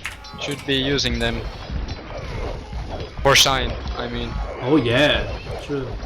And he's not producing out of so many production facilities. Yeah, just 100 population, that's... Well, I guess it's Interdimension not much more, but Interdimension has much fewer resources.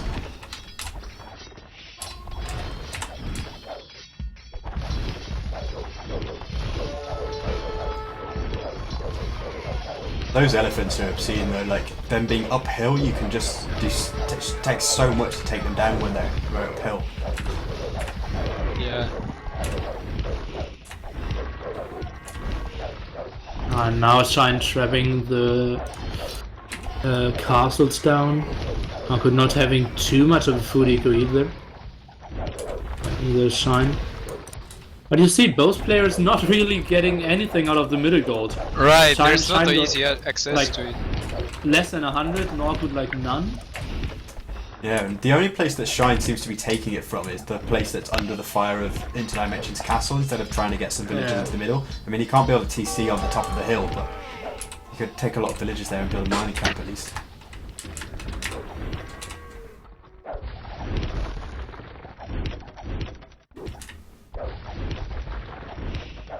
A nice raiding from Interdimension coming from the south. Yeah, with some hussars. So. Yeah, great move there. And Interdimension, before all he had left in the bank was food, but now he's got no Oh, and food either. Shine is taking a bad fight now, I think. Oh Yeah, god, should go fighting so much move up. against scorpions. Yeah, where's his own scorpion? Should have made some more. Yeah, not many, and the ones he does have are too far behind. Shine is not getting the resources on the map. And he's retreating. Shine is behind 50 population here. Whoa. I think he retreated at the wrong time. Now his onagers are coming to snipe the scorpions of Interdimension. I think at this point he's just about gonna hold the hill because Interdimension doesn't have enough trebs or rams to come up and take the castles, and obviously those only shots are big. Whoa, yeah, huge shots there. That's the one problem with scorpions. If they get slightly out of position and the enemy's got onagers, you can just lose them all instantly. Yeah, so true. So fragile. But he has still so many scorps left, so... Yeah. And having double the population, And Shine has that's huge. next to no army. And no And Shine is eco. not getting gold at the moment. Yeah, his eco is being And idled by just Interdimension one. is. You see, like at the bottom of part of Shine's base, one hussar idling almost the whole eco there. Oh yeah. Was kind of unfortunate map for Shine, farm-wise. He cannot really make any farms he to the doesn't have left space, side. space to build them, Huge. does he? Huge food blocking all the space. And one paladin as well has killed like 15 farmers over there. If you look at all the skeletons there. No, that's Gold Rush for you.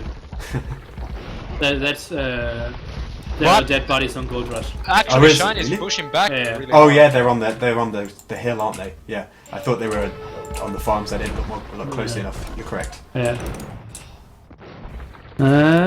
Awkward Nice losing pushing back traps from now. Shine.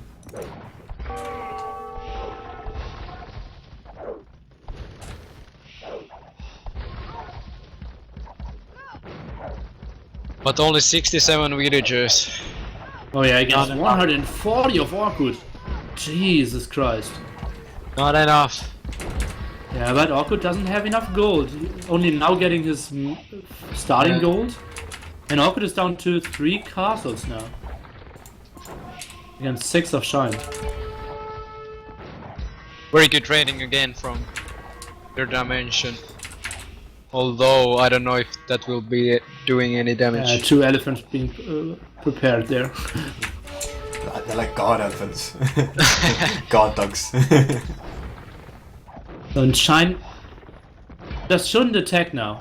Just still camp the hill. Snipe Well, the... he can drop down the castles Yeah, I'm he's, not even if he sure wants to. if he, but he shouldn't go with his rams now. no, he Just- shouldn't go north. Yeah, he cannot afford new army if he loses this one. Those. I would never fight with 130 population. Yeah, exactly.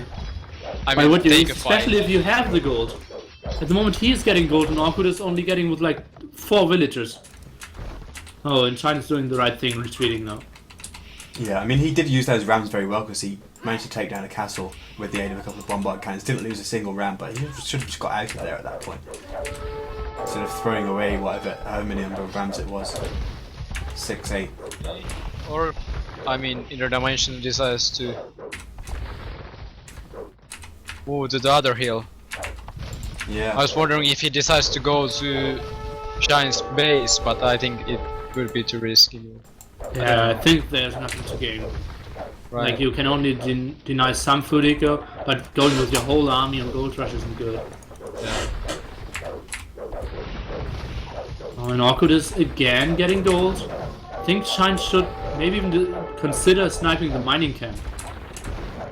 Possibly. But I think sniping the scorpions are the first priority at this point. Shine at pop 150, Awkward pop 200. He's trying to get on the hill. It's all about the Shine's positioning. sniping the sky, the scorps. Why is he All going about back? positioning, exactly. Giant shouldn't go back, he's having the uphill. And if he goes back, he will not be able to get it back anyways. He's microing the bombard cannons really well in this fight. Like he's sniping down all the scorpions. If you look, they've all died. Sorry, Yeah, but all the Interdimension. scorpions of him are dying as well because all the elephants are too much in the front. They're not protecting the scorpions. Oh yeah, nice move from Interdimension using the paladins. Yeah, nice move. And Shine is at 140, Interdimension at 180. And he's getting a lot of gold here. It went really well for Shine that fight. Well, not really well, but he won it. Even with less numbers, but he just had the heal advantage. The hill and a bit of the better positioning at start at least. But lacking some trebuchets should be having some just trebuchets if he could just snipe the town center and the mining camp. absolutely. This was just deny all the golden. Get back on the hill! Why is he fighting there. Oh, he's trying to deny the castle, but why should he this way? Maybe he thought, okay, I won this fight and he can't get gold. I can easily end it, but Orkut had enough gold. Shine now losing all his elephants and losing precious scorpions as well. And that's really critical because he has no food at the moment to actually replace them. But actually has catch it with villager ammo. That is true, yeah. And doing some really nice trading to interdimensional space. By the way, it's the best gold rush Persians war I've seen so far. Seriously, like, it's back and forth, so many strategy decisions, and both players are getting gold at the moment. And Both at the limit. Shine needs onagers now, because Interdimension is preparing a big ram attack.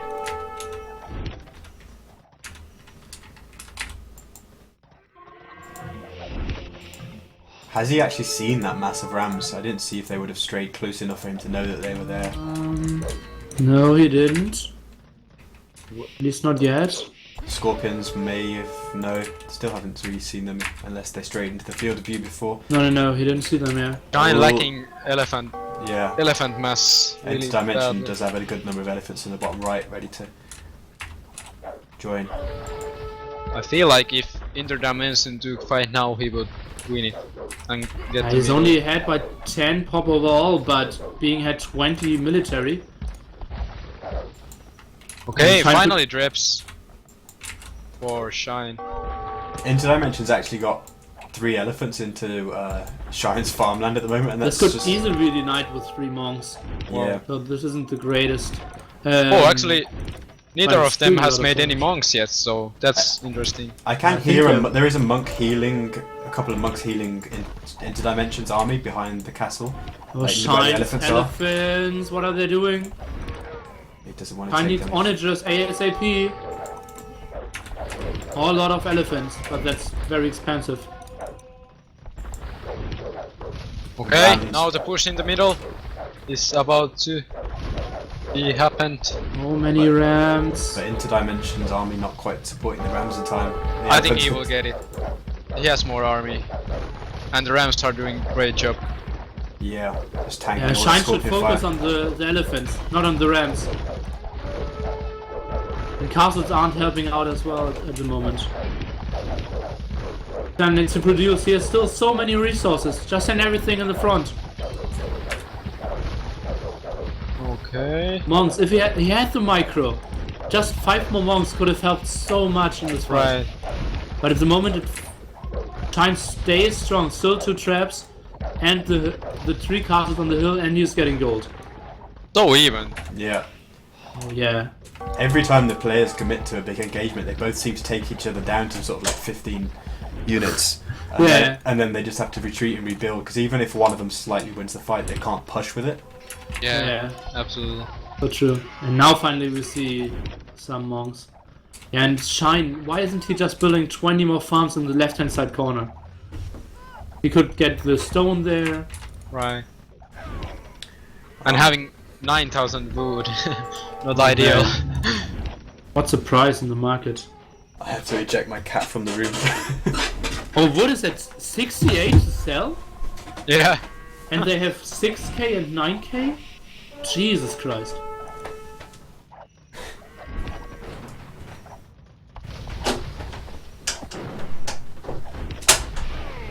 Oh, What's going on there? Are you streaming from a garage? Okay, I'm back. It's gonna move again. He does that Okay. when I'm streaming all the time. Shine finally sniping some gold income. losing Oh, and the bombard that's cannons. so sweet. Because you can't raid against bombard cannons, because you can easily just convert all the elephants. Right. Finally, oh, monks. sweet micro there by Shine. Right. Yeah. Gained all those elephants and lost only And one now going to scorpion. raid the gold. Not sure if that's a good move. I think that's unnecessary, yeah. Just camp Only the hill, taking get hits. traps there. Oh, it's looking good for Shine. Yeah, he's got a really nice balanced composition of all the things he needs now. More monks Yeah. as well. It's a Dude, really big deal. still mass army till 200 population to even consider taking any fight.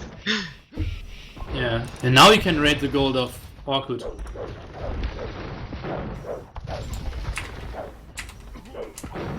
He's even building Whoa, a guard tower. tower. Whoa. But not living for too long. Shine's bombard cannon should go back. He's sniping some scorpions. Shine should take the hill, get back there, get your scorpions Those on the scorpions hill, are in a really precarious and spot. start to convert. Now take the fight. Yeah. Good boy, Yeah, good brilliant. boy. He turns around right at the right point then. It's so proud, Nilford, of your teammate. What happened with those elephants? They're changing Some hands. of them weren't fighting, it seems. I don't know. Jamming them on stand ground. It feels like Interdimension has too many elephants at this point compared to the amount he had, like the two players had when they were coming together. So, in terms of pure elephant numbers, Shine traded that worse, I think. Yeah, I think some got converted. Despite Interdimension having fewer monks. And Shine is having like 8 elephants which aren't fighting in his base. Yeah. And 8 elephants there at the front could easily defend this whole attack. And 13,000 wood at this point. Oh Jesus Christ! Nilford's so He frustrated doesn't at even this have a point. market. Yeah, that's surprising. At least he's converting back a good number of elephants now, though, and he's brought those few in that were behind the castles. But Interdimension's getting so much gold now, whilst Shine isn't mining any of it in the middle. He's Yeah, he bringing just lots rebuilt a mining camp there. He's bringing his But he only has villagers like back. 15 villagers on gold there, against like 60 or something from Orkut. Such intense game. Always Yeah. going on something in the middle. Yeah, this Persian War setting is really nice, just for the like incredible variety of units that you see. Oh, and Shine now getting another good castle there. Oh yeah, that's a great castle. Although Interdimension is able to trap it down quite under easily. the cover of his own castle. So Yeah. He can literally put the trap behind his castle and still hit it. yeah, and even on the hill. Although I think it doesn't give the bonus. Yeah, because it will still be lower. But if he Yeah. puts the tread behind the castle, Shine can't get to it because the gold is in the way. Oh, and Shine has like no army at the moment, right? Yeah, 19. Is that another castle or? Oh no, it's Siege worship. Yeah. Oh, and Shine is building a barracks. He still has 4 barracks at home, which he isn't using. Yeah. Onagers and monks are needed for Shine now, and a lot of micro. Now he's repairing. Oh, I think that's not good. Repairing castle with like 8 ramps and 3 traps are going at Yeah. it. This will never live, and it's just waste of stone, and in this case even gold, because he's not getting gold at this time. I guess Shine I'm is. Pop 14,000 150 wood now. against Pop 180 of Orkut, but Orkut is getting so much gold. And Shine is completely denied from the gold now. Another offensive castle by Orkut. And that's going to hit all of the gold that Shine can take. So if that Yeah. castle manages to live And for a Shine while, is switching onto Halberdiers now. yeah. And Shine will lose all those castles. I think it's GG. Yeah, not looking good. Losing those castles will hurt so much. GG, well played. And well Right. played indeed. Orkut played a brilliant game. That was really well played from him. Although he was able to take the gold, even though he hadn't the heal. So it was kind of both could take the heal. I mean the gold, but Shine just had the upper heal. Yeah, this additional hill on over to the bottom right was really pivotal because Interdimension controlled that for most of the game, so he could still take gold there. Yeah. And Shine's castles on the left side were far enough away that he was never going to be able to hit that gold that was at the bottom that Interdimension TC'd. Bit unfortunate for Shine not making a good eco balance, having 15,000 wood at the end of the game. Yeah, that's so bad. And I think it was still okay to get good market price, right? I'm not sure. Let me check. I can still check. It's 50, Yeah, 53. so you could have gotten a lot of more gold out. Right. So that's 2-0 Horse Force in there, since Exactly. Horse Force took the simultaneous 1v1s 2-1, so that gives them just 1 point. I'm just trying to think, for that really long Franks game, it was Jibba that won it, so that game was definitely worth something. It would be such a blow exactly. if that was the game that. So us taking the point was so close there because I won, and the other two had so close to games. Absolutely been our point. Yeah, there was a point in that game where we looked at Shine's positioning on the hill and his composition. We thought we were in a really great spot, and then I think it was a little bit of overextension again, as in the first game. Possibly sort of allowed Interdimension to claw his way back. But Interdimension also always had the villager advantage in the first half of the game. Like, Shine boomed up to the same number of villagers, but Interdimension boomed a lot harder and macroed better earlier on, and then that was reflected in number of resources collected at the end of the game. He had like a lot more total resources collected. And it's so tough to build army there because you have to control every single unit on the hill in the middle. So yeah, it's just incredible. Great job by Interdimension there, getting the Zeko up so early. Right. So the next game, going into game 3, 2v2 on Green Arabia, Huns and Hidden Civ. Mm-hmm. So, and again, there's a decision: you go for Hans plus Goss or Hans plus Saracens, and we really discussed it for maybe even for an hour or something over the span of the time, because they're probably the best Hans Goss players there are at the moment, the fastest, and. Yeah, I think our Hans Goss isn't bad either. But there's a question that if you know that your enemy will go Hans and Goss, and you feel like they are so good at it that it would be so risky to challenge them with the same civs, because you would basically have to be better than them. Yeah, with Hans and Goss. Yeah, the question was like, do we have like? I think if we go for Hans Goss, we have like 40%, and if we go for Saracens Hans, it's like so random. It's like so much how the first 3 or 4 minutes are going. Do I get my defense castles up? Does he have a nice map? Are our gold spots okay? And such things. So yeah, we still didn't know, to be honest. Right. Flip a coin. Let's see what we picked. Okay, heading into the yes. game.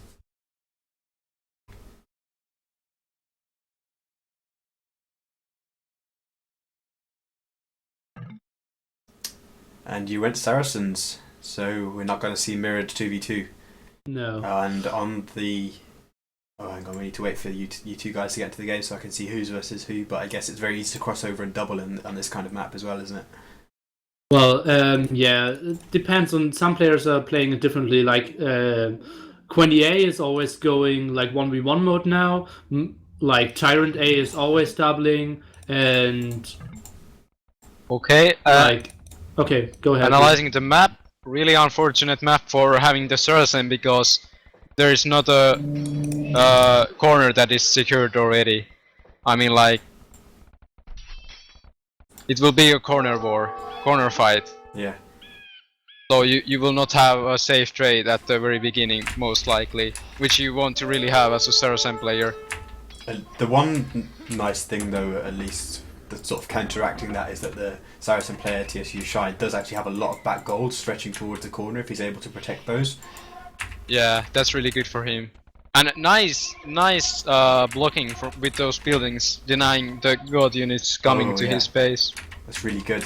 So let's see nice move. If those camels manage to pick up a couple of villagers whilst Shine's villages are protected, but it seems like he doesn't. Nearly decides to go to gods, delay him. Yeah, I'm trying to raid some villagers because they are more vulnerable than this the guy one from... can be risky because you'll be behind your guy.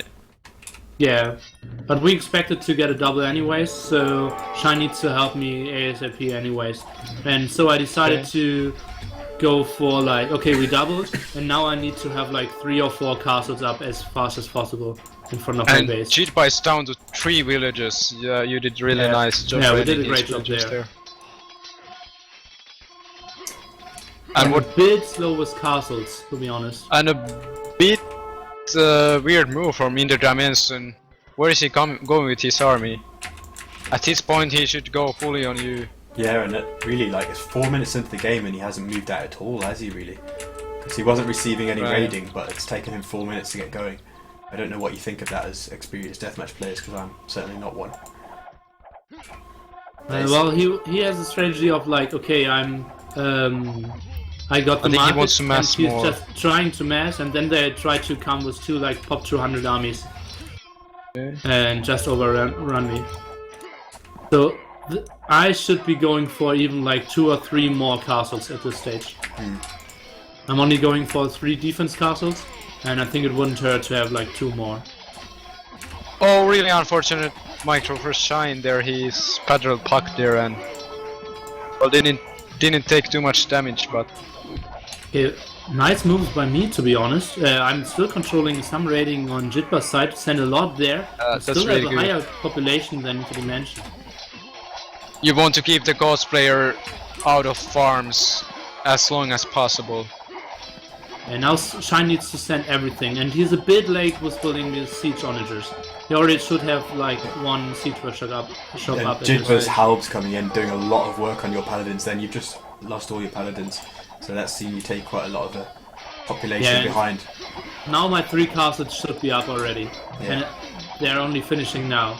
In And Shine on just Yeah, 45 population as well. The population differences are looking very... yeah, and ominous. now if we have like 5 siege onagers now at my goal spot. We are totally fine. But yeah, Shine just lagging because Jitba just such a great damage to Shine and slowed him down so much. Wow. So this is so close there. And if we just finish now, I finished my 3rd castle, but I'm down to pop 70. And we have combined 110 and they have combined 300. And a bit sloppy micro from Shine. They are not letting his Mamelukes die, not keeping them alive.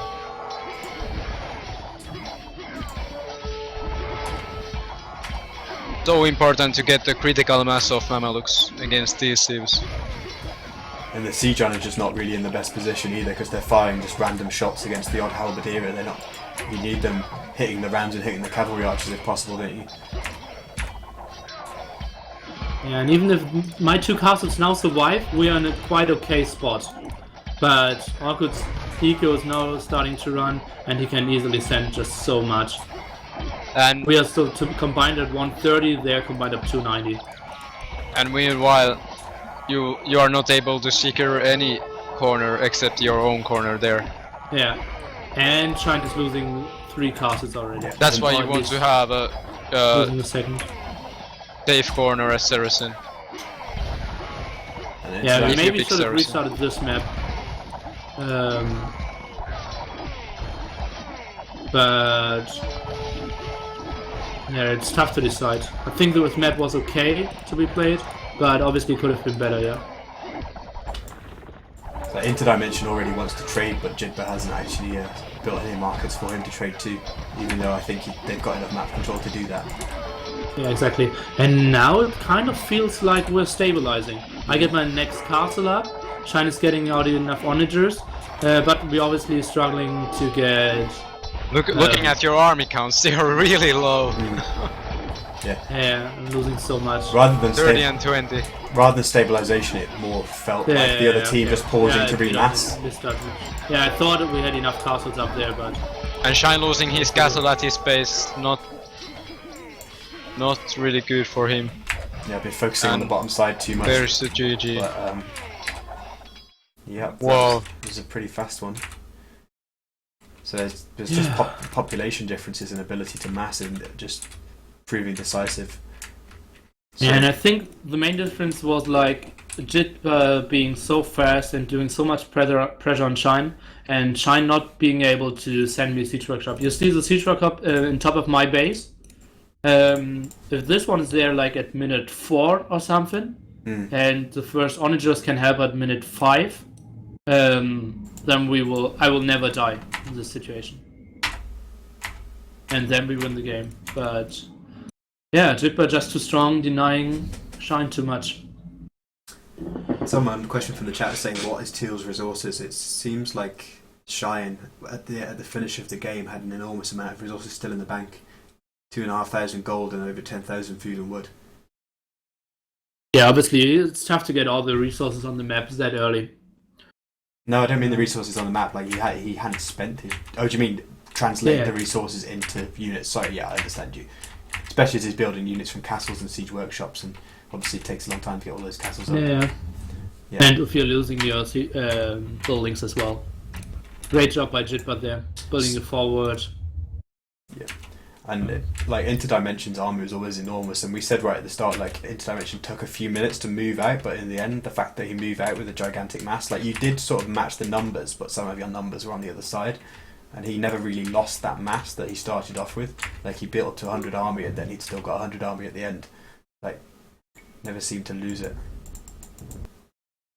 So now we are going into game number 4. Horseforce is leading 3-0 against Sue. Whoa. So What was your thoughts at this point? Sue needs 3 or 4 wins to have a chance to get first in this group. Or if they get a win against Quendy B and they get 3 or 4 points against Horseforce, they get first, yeah. So every point counts here for both teams. If Horseforce finishes it, it's great for them, obviously. And for Tsu, every single point counts. So our strategy was now, okay, we have to take the perfect map, and we will just throw restarts at them, because obviously we have 2 restarts. And can you use 2 on the same map? Yeah, you can. And just to clear up the format, I'm writing assuming that there's only one team goes through to the grand final, and then if you finish second in your group, then you fight for third. Is that it? So it's exactly. It's straight into playoff matches after the group stage. Exactly. So no bracket afterwards. So in order to go into the grand final, TSU need a big miracle comeback here, right? Well, like now our best maps are coming. Like Ghost Lake 3-3, it's again with Spring, who is probably the weakest player out of all remaining players in this tournament. And our team play is pretty good, because Shine and I are really used to playing 2v2, 3v3s. We are in TeamSpeak with Andrew. We trained a lot. And so we felt like, okay, this is going 3-2. Like now are coming 2 3v3s. And we both give like 80% for us. And then we will go into the 1v1s. And then we have to pray. But let's see what happens. Interesting strategy. Just out of interest, has Shine been your regular deathmatch partner going back like a very long time? Yeah, we started playing together in like 2004, 2005 with random maps. And we are very good, like real life friends. And yeah, just enjoying to play together. Yeah, because I remember the first time I heard you streaming, probably co-casting a year or 2 ago, and I remember at that time you saying that you were, like you and your teammate at the top at that time were maybe like one of the top 5 2v2 pairings, but I wasn't sure who your partner was, but I remember you saying that, so with this tournament I finally learned who it is. Yeah, so I'm excited about this game.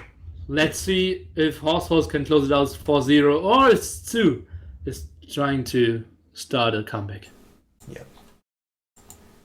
So 3v3 Ghost Lake, that's what we're about to see. And Team random. Team random civilizations. Really interesting. All of the civilizations team random. Yeah. Persians, exactly. Aztecs, and Spanish. Whoa, that's going to see crazy different compositions. Okay, let's see positions. And they are totally mirrored. Oh, okay. Persians v Persians on one flank, Aztecs versus Aztecs on the other flank, and then 2 Spanish pockets. Interesting start from Spring, not making a single house.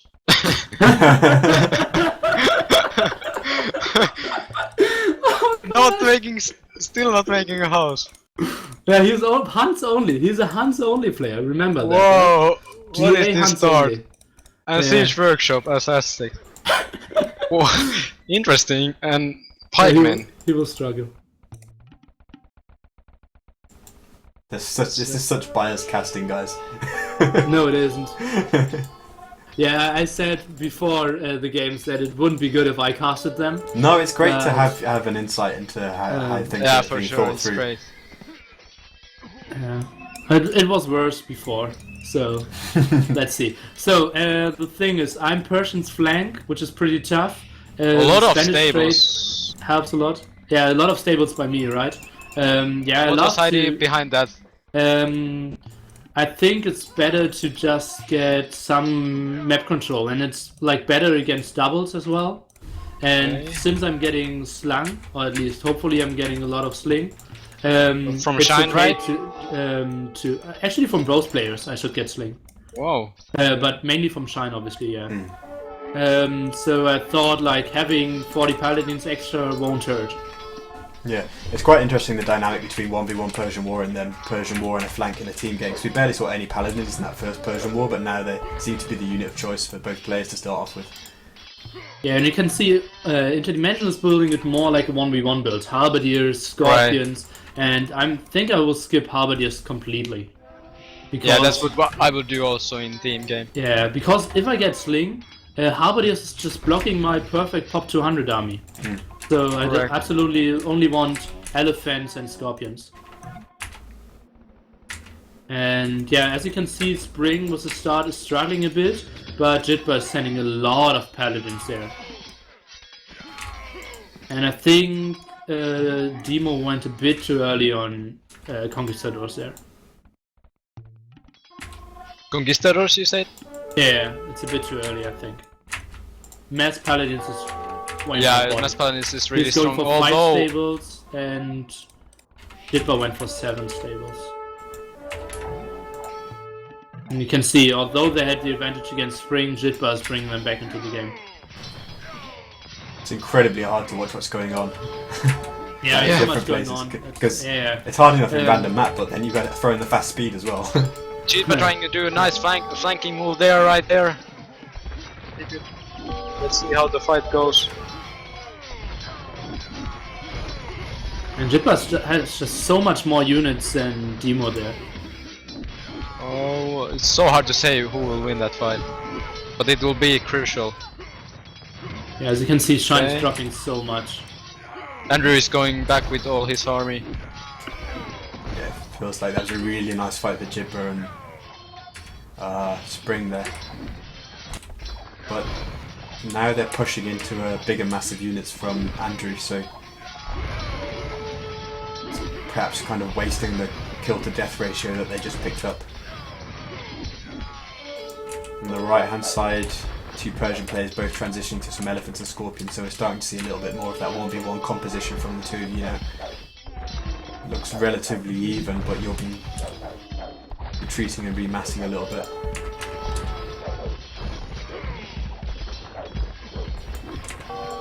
Oh, nice job there, nearly raiding their market. Just a little effort and you are delaying their whole raid.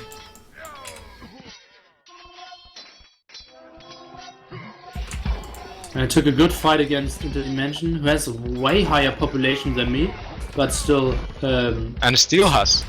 yeah. But I think it's totally fine because I'm going for the better, like, later composition. Yeah, he has a lot of Halops. Yeah, and they're In the totally mix. useless. Yeah, and a lot of his population is like half. He had twice as much military population, but half of it was in his base anyway, so you were taking an easy fight. And under castle, so you were going to come out ahead. Let's see the fight. I think you should fight there. Yeah, going back. And I'm lacking Scorpions, I think. Only having 3 Thieves Workshops. That's not enough. Oh, I'm adding more, okay. Seems quite a stalemate on the left hand side, both teams just massing Yeah. up. I think they should go for raids now. And Jitba is doing exactly the right thing. And Andrew was just chilling a bit too much. He's trying to chase. He's sending 80 army to clean all that.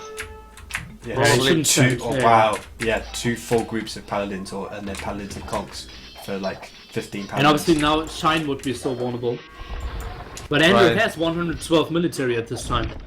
So If Andrew sends all those army to the top, they could clean everything. Yeah, Yeah. Spring made so many siege onagers.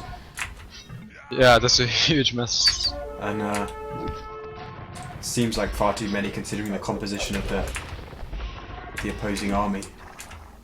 So Norkwood is doing one extremely interesting thing now. Since you see, we are both massing elephants and scorpions, it's tough to attack in the enemy. So he decides, okay, I will wall myself and will send all my elephants to the other side. Whoa. And I So think, risky. what? This guy's walling? And now I start to scream for like, you have to believe me, like the next 40 seconds to a minute, I'm screaming, Shine, cut here, Shine, cut there. We have to push. I think he's going somewhere. You should also say Shine Cut, to make cut, some monks at his base. Yeah, this would have been good. But I just thought like, what is this guy doing? Just cut, Shine, cut. Over here, and I can hit so many times, as you can see. And I don't have to do anything except like building some units. And now I think like, oh, Jesus. Okay, and now I'm screaming like, go with your Onis, go with your Onis. Andrew, attack, X, X, X. And it's just such an intense moment because I think like every second is counting now. Yeah. Yeah, absolutely. Those elephants are almost joining up on the left hand And side. now they're And are we they still going have no together idea where or? the army is. And now... No, that's not right. I'm telling Shine to send more. And now only Shine sees the whole army. And he thinks like, oh my god. And he's screaming like, I'm losing my army, send everything. Nilf, what's going on? And I said, I can't get to your side, you have to face it on your own. And he like, oh god, walling the trade, building everything, and he's just said, okay, Andrew, I think this game is lost. And I said, yeah, if you can somehow hold, I think we can win this game because I can kill in the dimension. Because now I have a lot of traps, a lot of rams, and I think Meanwhile, I Andrew always take got a some better nice fight. rating at the trade.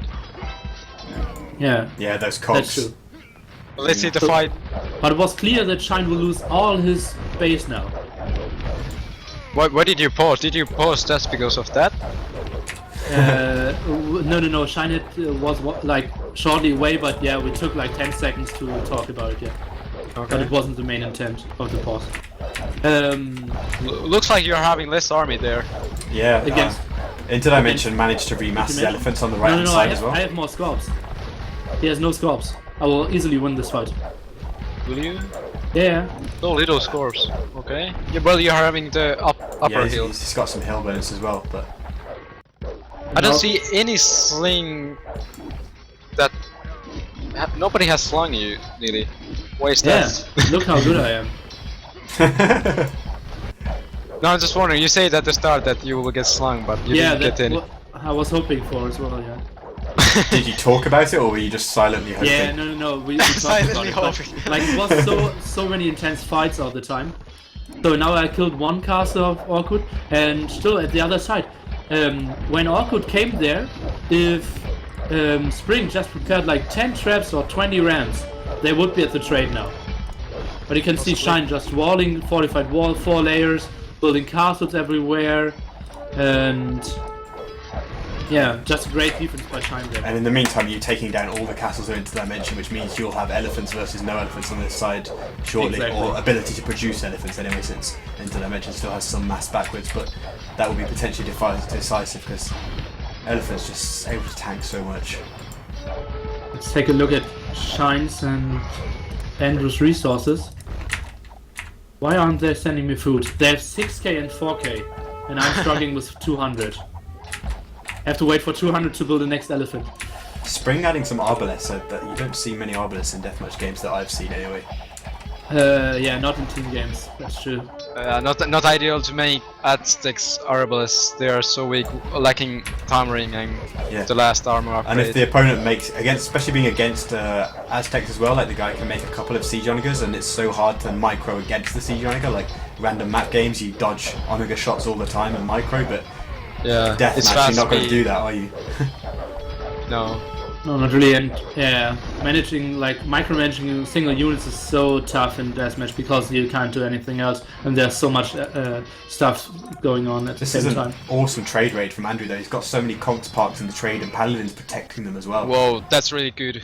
Yeah, absolutely. And yeah, that's just bad by the Horse Force team, that they only had castles like at the shore of the Ghost Lake, but not really in the trade or walling the trade. I'm just gonna look. Yeah, you've got so many like castles in front of the trade in everybody's bases. Slightly up on the left hand side. And you're And getting we are elephants walling to the trade as well. And still raiding. And that's every castle gone for into dimension now, so he can't make any more elephants. I'm gonna look at his resources to see what options he's got available to him. I Pretty think much. he's getting slang and is building more castles in the back now. Yeah, that's correct. But he will lose all of his food economy. And where he hasn't got space to build food economy, so his friends will have to sling him food as well to maintain elephant production. This map has so little space for farming.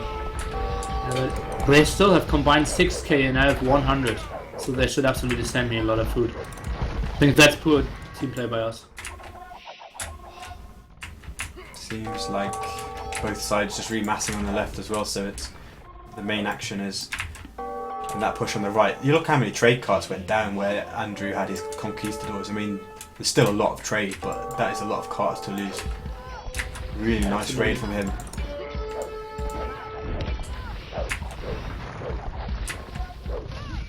Those elephants around the TCs for you is so annoying because you just can't get rid of them.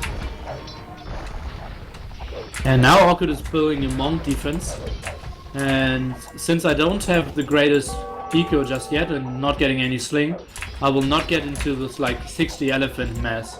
The monks are still pretty effective against me. If you add the food here, would you add hussars, or is that something that's not? No, not you done? should never add hussars. Just Okay. build more elephants.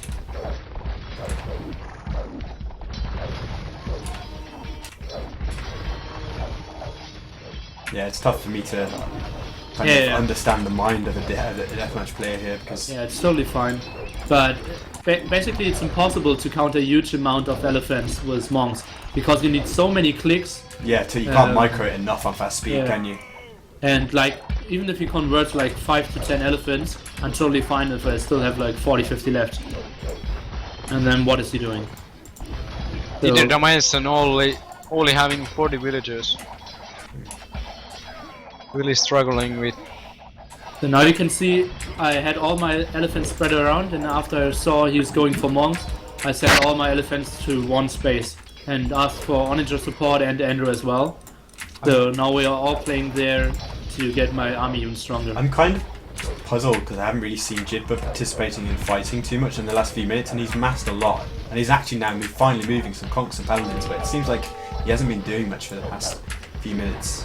Yeah, the Conks isn't the greatest unit at this stage. I think Spanish should mainly sling now. I think gongs are great to have behind the elephants. Although they're siege onagers, so they are kind of vulnerable to that. Yeah, and when the elephants mix together, then the siege onagers will just automatically target the conks anyway, because that's the only safe shot they can do. So they're But potentially conquistadors do really well against elephants, in my opinion. I guess does the Spanish player in this situation want to be almost not going full trade sling, but like trying to make a lot more trade cards than this? No, of course it's a team bonus. Sorry, I can't believe I just said that. I'm trying to overthink it. Okay, now I got how much military? That's gonna 60 get close. elephants. So now we are closely That's a good getting to the mass. number I want to be at. Now you can see the players are starting to sling, so I'm sending villagers in the front to get more army up.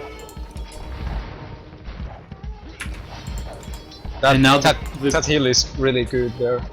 Trade is close, and you can see Shine still holding up, although he was down to like pop 110, still surviving against Spring. So that won us the game most likely.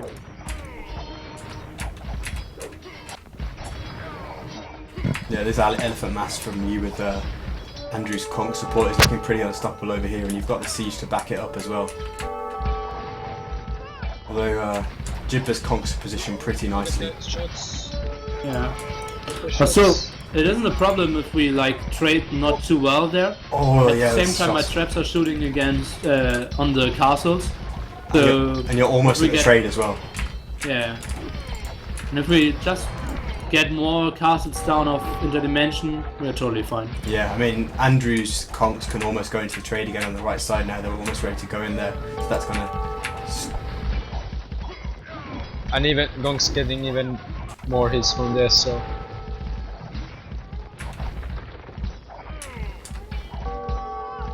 Yeah, his conk's going into the trade. It's gonna be really damaging if Horse Force don't react quickly enough. Well, it's tough to react because you can't send conquistadors because China's sending 2 onagers as well. Yeah, and he So you hasn't have got to the. send a lot of paladins because like 5 paladins won't do anything. So there's like just such a deadly combination. Even only having those 2 onagers there as well, helping out so much. Yeah, and you've got Rams to take the markets down and in no time at all as well. Yeah. Yeah, it's just a prime position we are in now. And even Spring sending his elite Jaguar warriors to kill the Conquistadors at the middle of the map. Well, that trade is so important that it's just like throw the kitchen sink at it to try and clean TSU out of them. Otherwise, it's game over.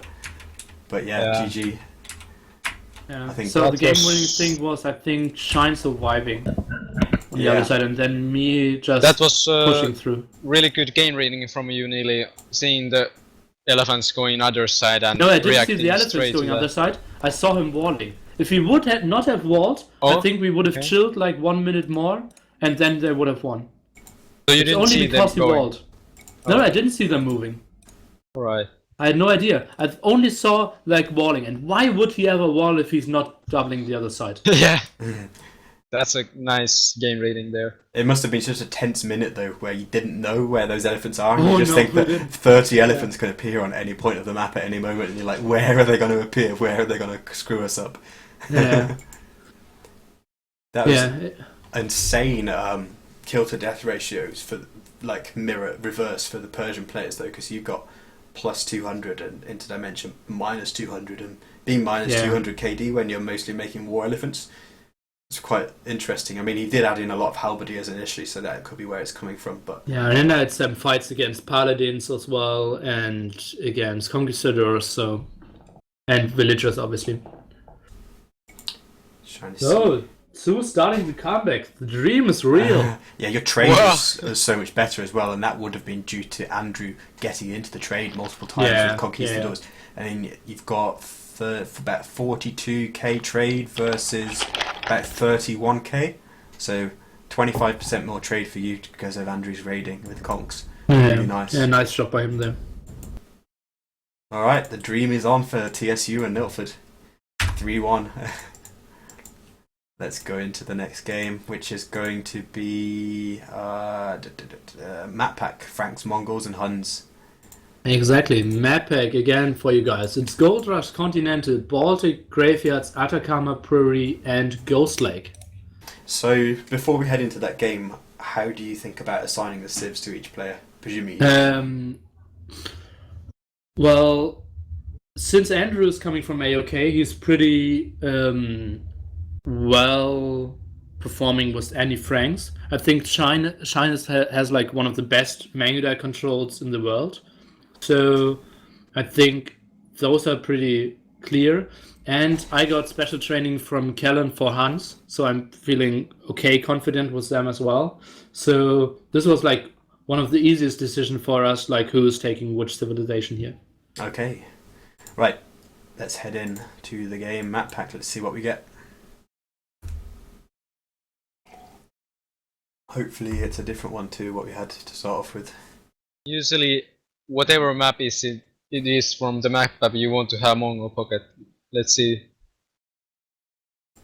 Oh, I actually saw some of this game being played at some point, I think. Or maybe it was a different set of games. I think it's a different set of games. Yes, you're right. 'Cause Continental. the positions are different. No, I saw some of you playing this map against Miguel and Bro and Rubenstock. And That's your team, isn't it? Yeah, exactly. We did the 2v2 against them. And the 3v3 as well, yeah. So, let's take a look. Hans middle against Frank's middle, both players in the south. extremely close distance and pretty impossible to get like a nice defensive setup up with Mongols.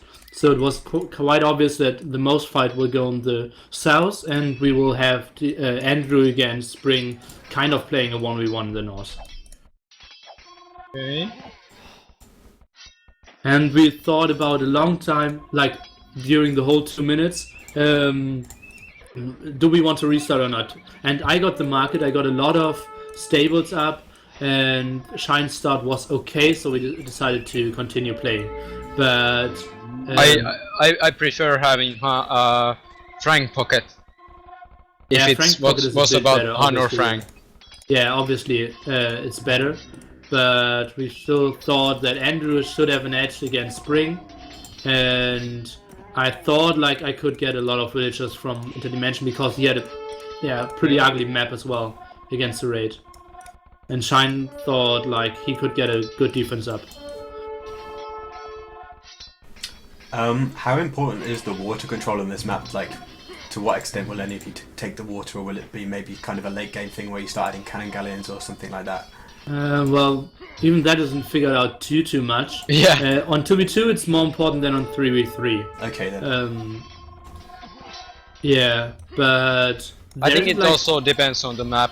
As you can see, Andrew, if Andrew had water control, he could deny all the ratings from. He could deny Spring from getting out of his base.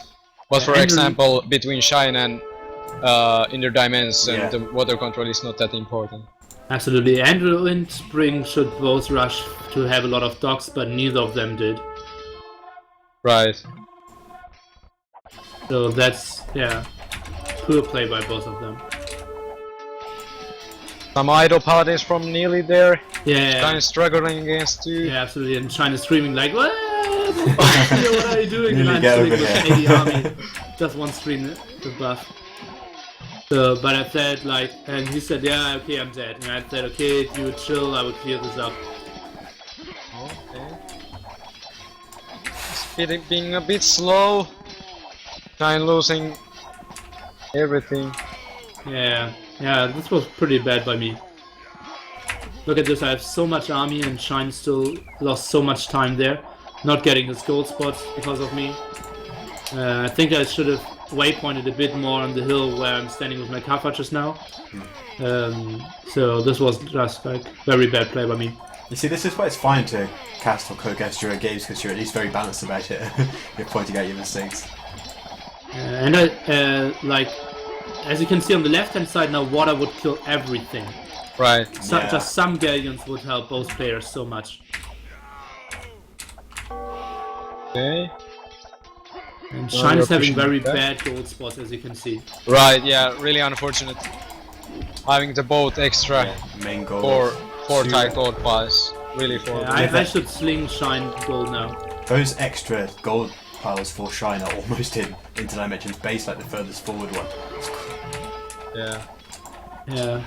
We casted one of them already. And now I'm chilling at the hill, and I think we have so much more army at the moment. Oh god, Spring got 170. Wow. Yeah. Oh, Andrew needs more onagers there. If he just had onagers, this Yeah. would be so much better. The interesting thing though about having the 170 army is that there's just no way you can use it, because there's just no space to put the army. Like, Yeah. it's just so cramped with the forest and the Yeah. the It's shoreline. not good to make so much army. Kind of mistake.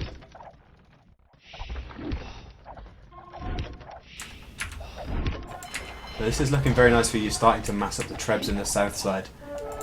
But Shine's Absolutely killing one trap now.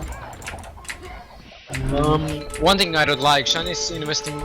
I mean, making so many drips instead of making mango dice. He's only having like 10 mango dice, and Yeah, it would have been better if I did some traps. Yeah, but he absolutely Probably. needed those traps to kill the castles because we had the superior army at this time. yeah, that's Maybe I true. should have went for raiding at this stage. And it would have taken a while to get those trebs up from Nilford, whereas Shine kind of needed access to his gold sooner or later, I think, as well. Although he's got a Now you back have of it. kind of split their army, Horse Force, I mean Chidbas and Interdimension's army to two different places. Yeah, that's really nice, preventing them from really joining up properly. And now you can see me doing the water what Andrew should have done and killing some traps. true. Yeah. Would have loved to see demolition ships. You'd have done great damage. True. Okay, and Shine is Huge now. fight in the south. Shine is not getting into any good army. Look at the gold spots. He's still not getting any gold. He has so many idle villagers. And lacking. Where is his mango dice? Lacking mango die ammo. Yeah, and look at, he has like 40 Woosters chilling at home. Wow, really good move from Interdimension getting the water. Yeah, that's true. And I think Andrew should have helped in the middle. Because he couldn't do anything there. And so could Spring. I think they both sort of like tripled in this house. Yeah, they've both got so much idle armor possibly. because there's not the terrain doesn't fit having massive armies there. Oh, that's a really nice Onaga shot. Whoa, did you see that? And picked up like 10 Mangudai with one Onaga shot from Shine. Oh, sweet. Oh, I see the bodies there. Okay. No. Yeah, So I'm basically the only one at top 200. I think I should have slinged Shine more gold now. yeah, And let's- Shiny only with 70 population and having gold a lot. Interdimension's water is being really nice from a tactical point of view, though, or a strategic point of view, because he's managing to get them onto your markets, and also he's denying he can potentially deny some gold mining for Shine coming forward into the extra gold slightly later on if the ships are still there. Yeah.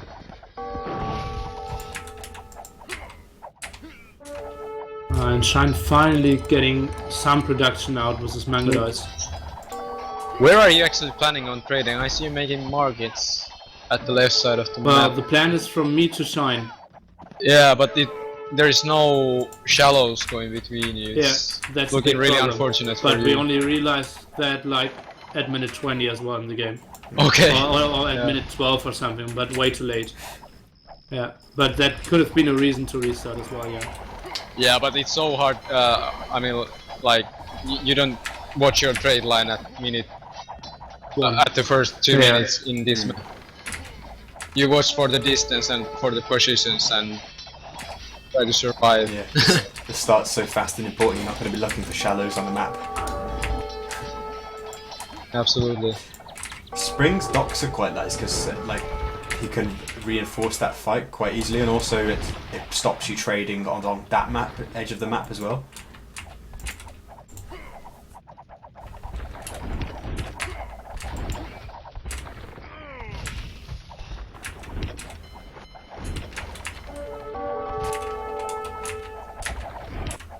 I don't understand why Shine isn't getting onto pop. Having resources. He's got gold in the He bank, has over enough 1,000 gold. resources. Yeah, and he's got all of his castles idle at this point, despite having 1,000 gold.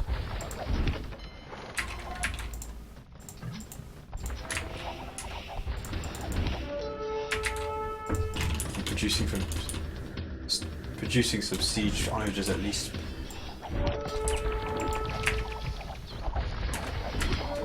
Oh, big shots against Shine. Yeah, it does look like he lost quite a lot then, looking at the corpses. And another huge shot coming in.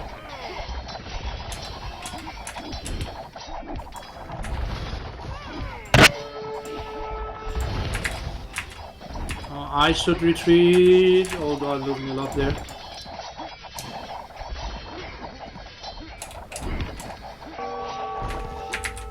Now it's bad that I'm still having Cuff Archers here.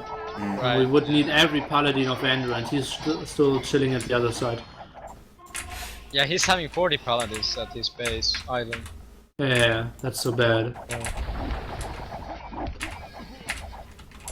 And now you're losing the CA too. No, Yeah, it just they died. targeted the onager. Yeah, Shine has no wood left now.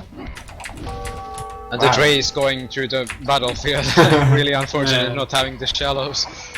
Yeah, and they already have pretty solid trade running. The Shine did have a lot of wood, so he's used it all up on without using up too much of his gold. So I don't know if he sold some more off. No, he didn't sell. Mongols are pretty wood intense. Like traps, mango dice, onagers, rams, all cost wood. Yeah, but they all cost gold, and he had 1,000 gold, and he's still got 1,000 gold yet, but he'd used up thousands of wood. Shine haven't even started to get ruled yet. Bit passive play by him.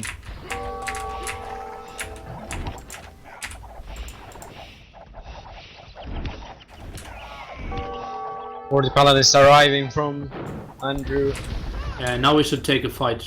All forces combined. But now Andrew's going back again because he wants to protect his stables, which aren't needed anyways. But if we clear up the units but of... so few mango dice from Shine. What is going on? Yeah, he's got the resources again, but Castle's still idle. It's really strange.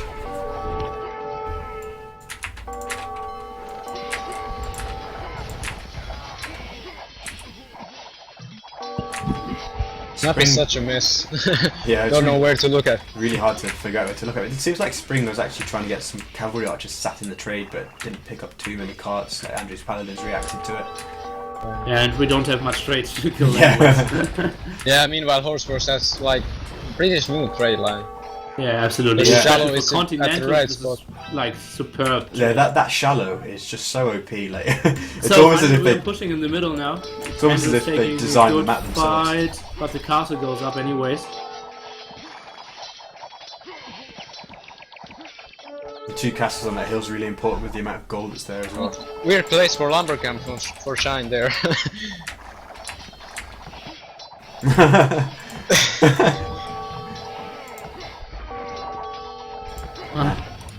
That's going to appear in a YouTube video like Tyrant the Lumber Camp if you know the mill one.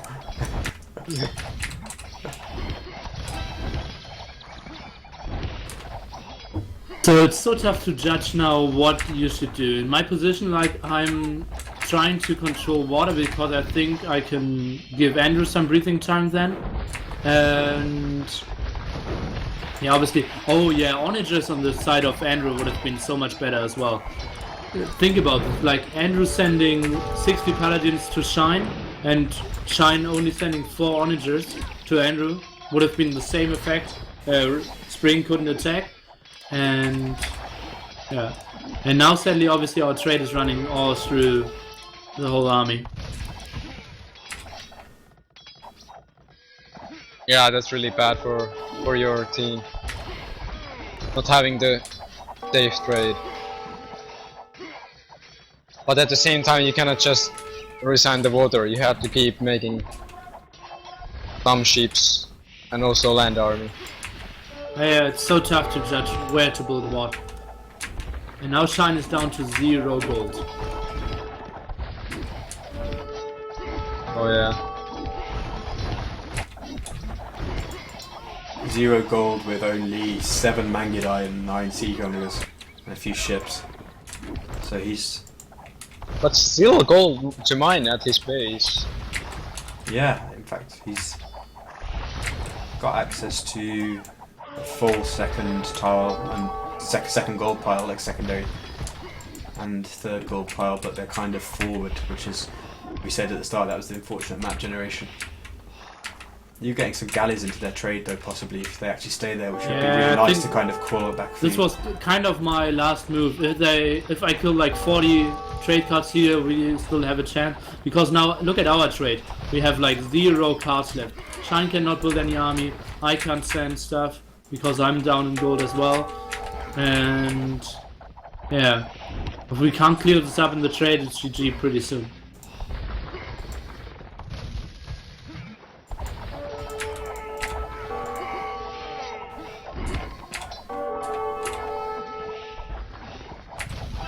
And they're actually just trying to get one more castle up slightly further forward. I mean, you're trebbing it down obviously as it comes up, but that's going to hit the trade, and they've also got Mangudai from Interdimension just pulverizing every single cart that comes that way. There's no army reacting to it either. That's like the end of your trade line. Yeah. So many Before it carts going really down there. started. Yeah, and my raid is shut down as well. Yeah, Spring's water goes and And clears yours with up. that, all our hopes to still win this game. And you and Shine being isolated from each other with cheapest castles.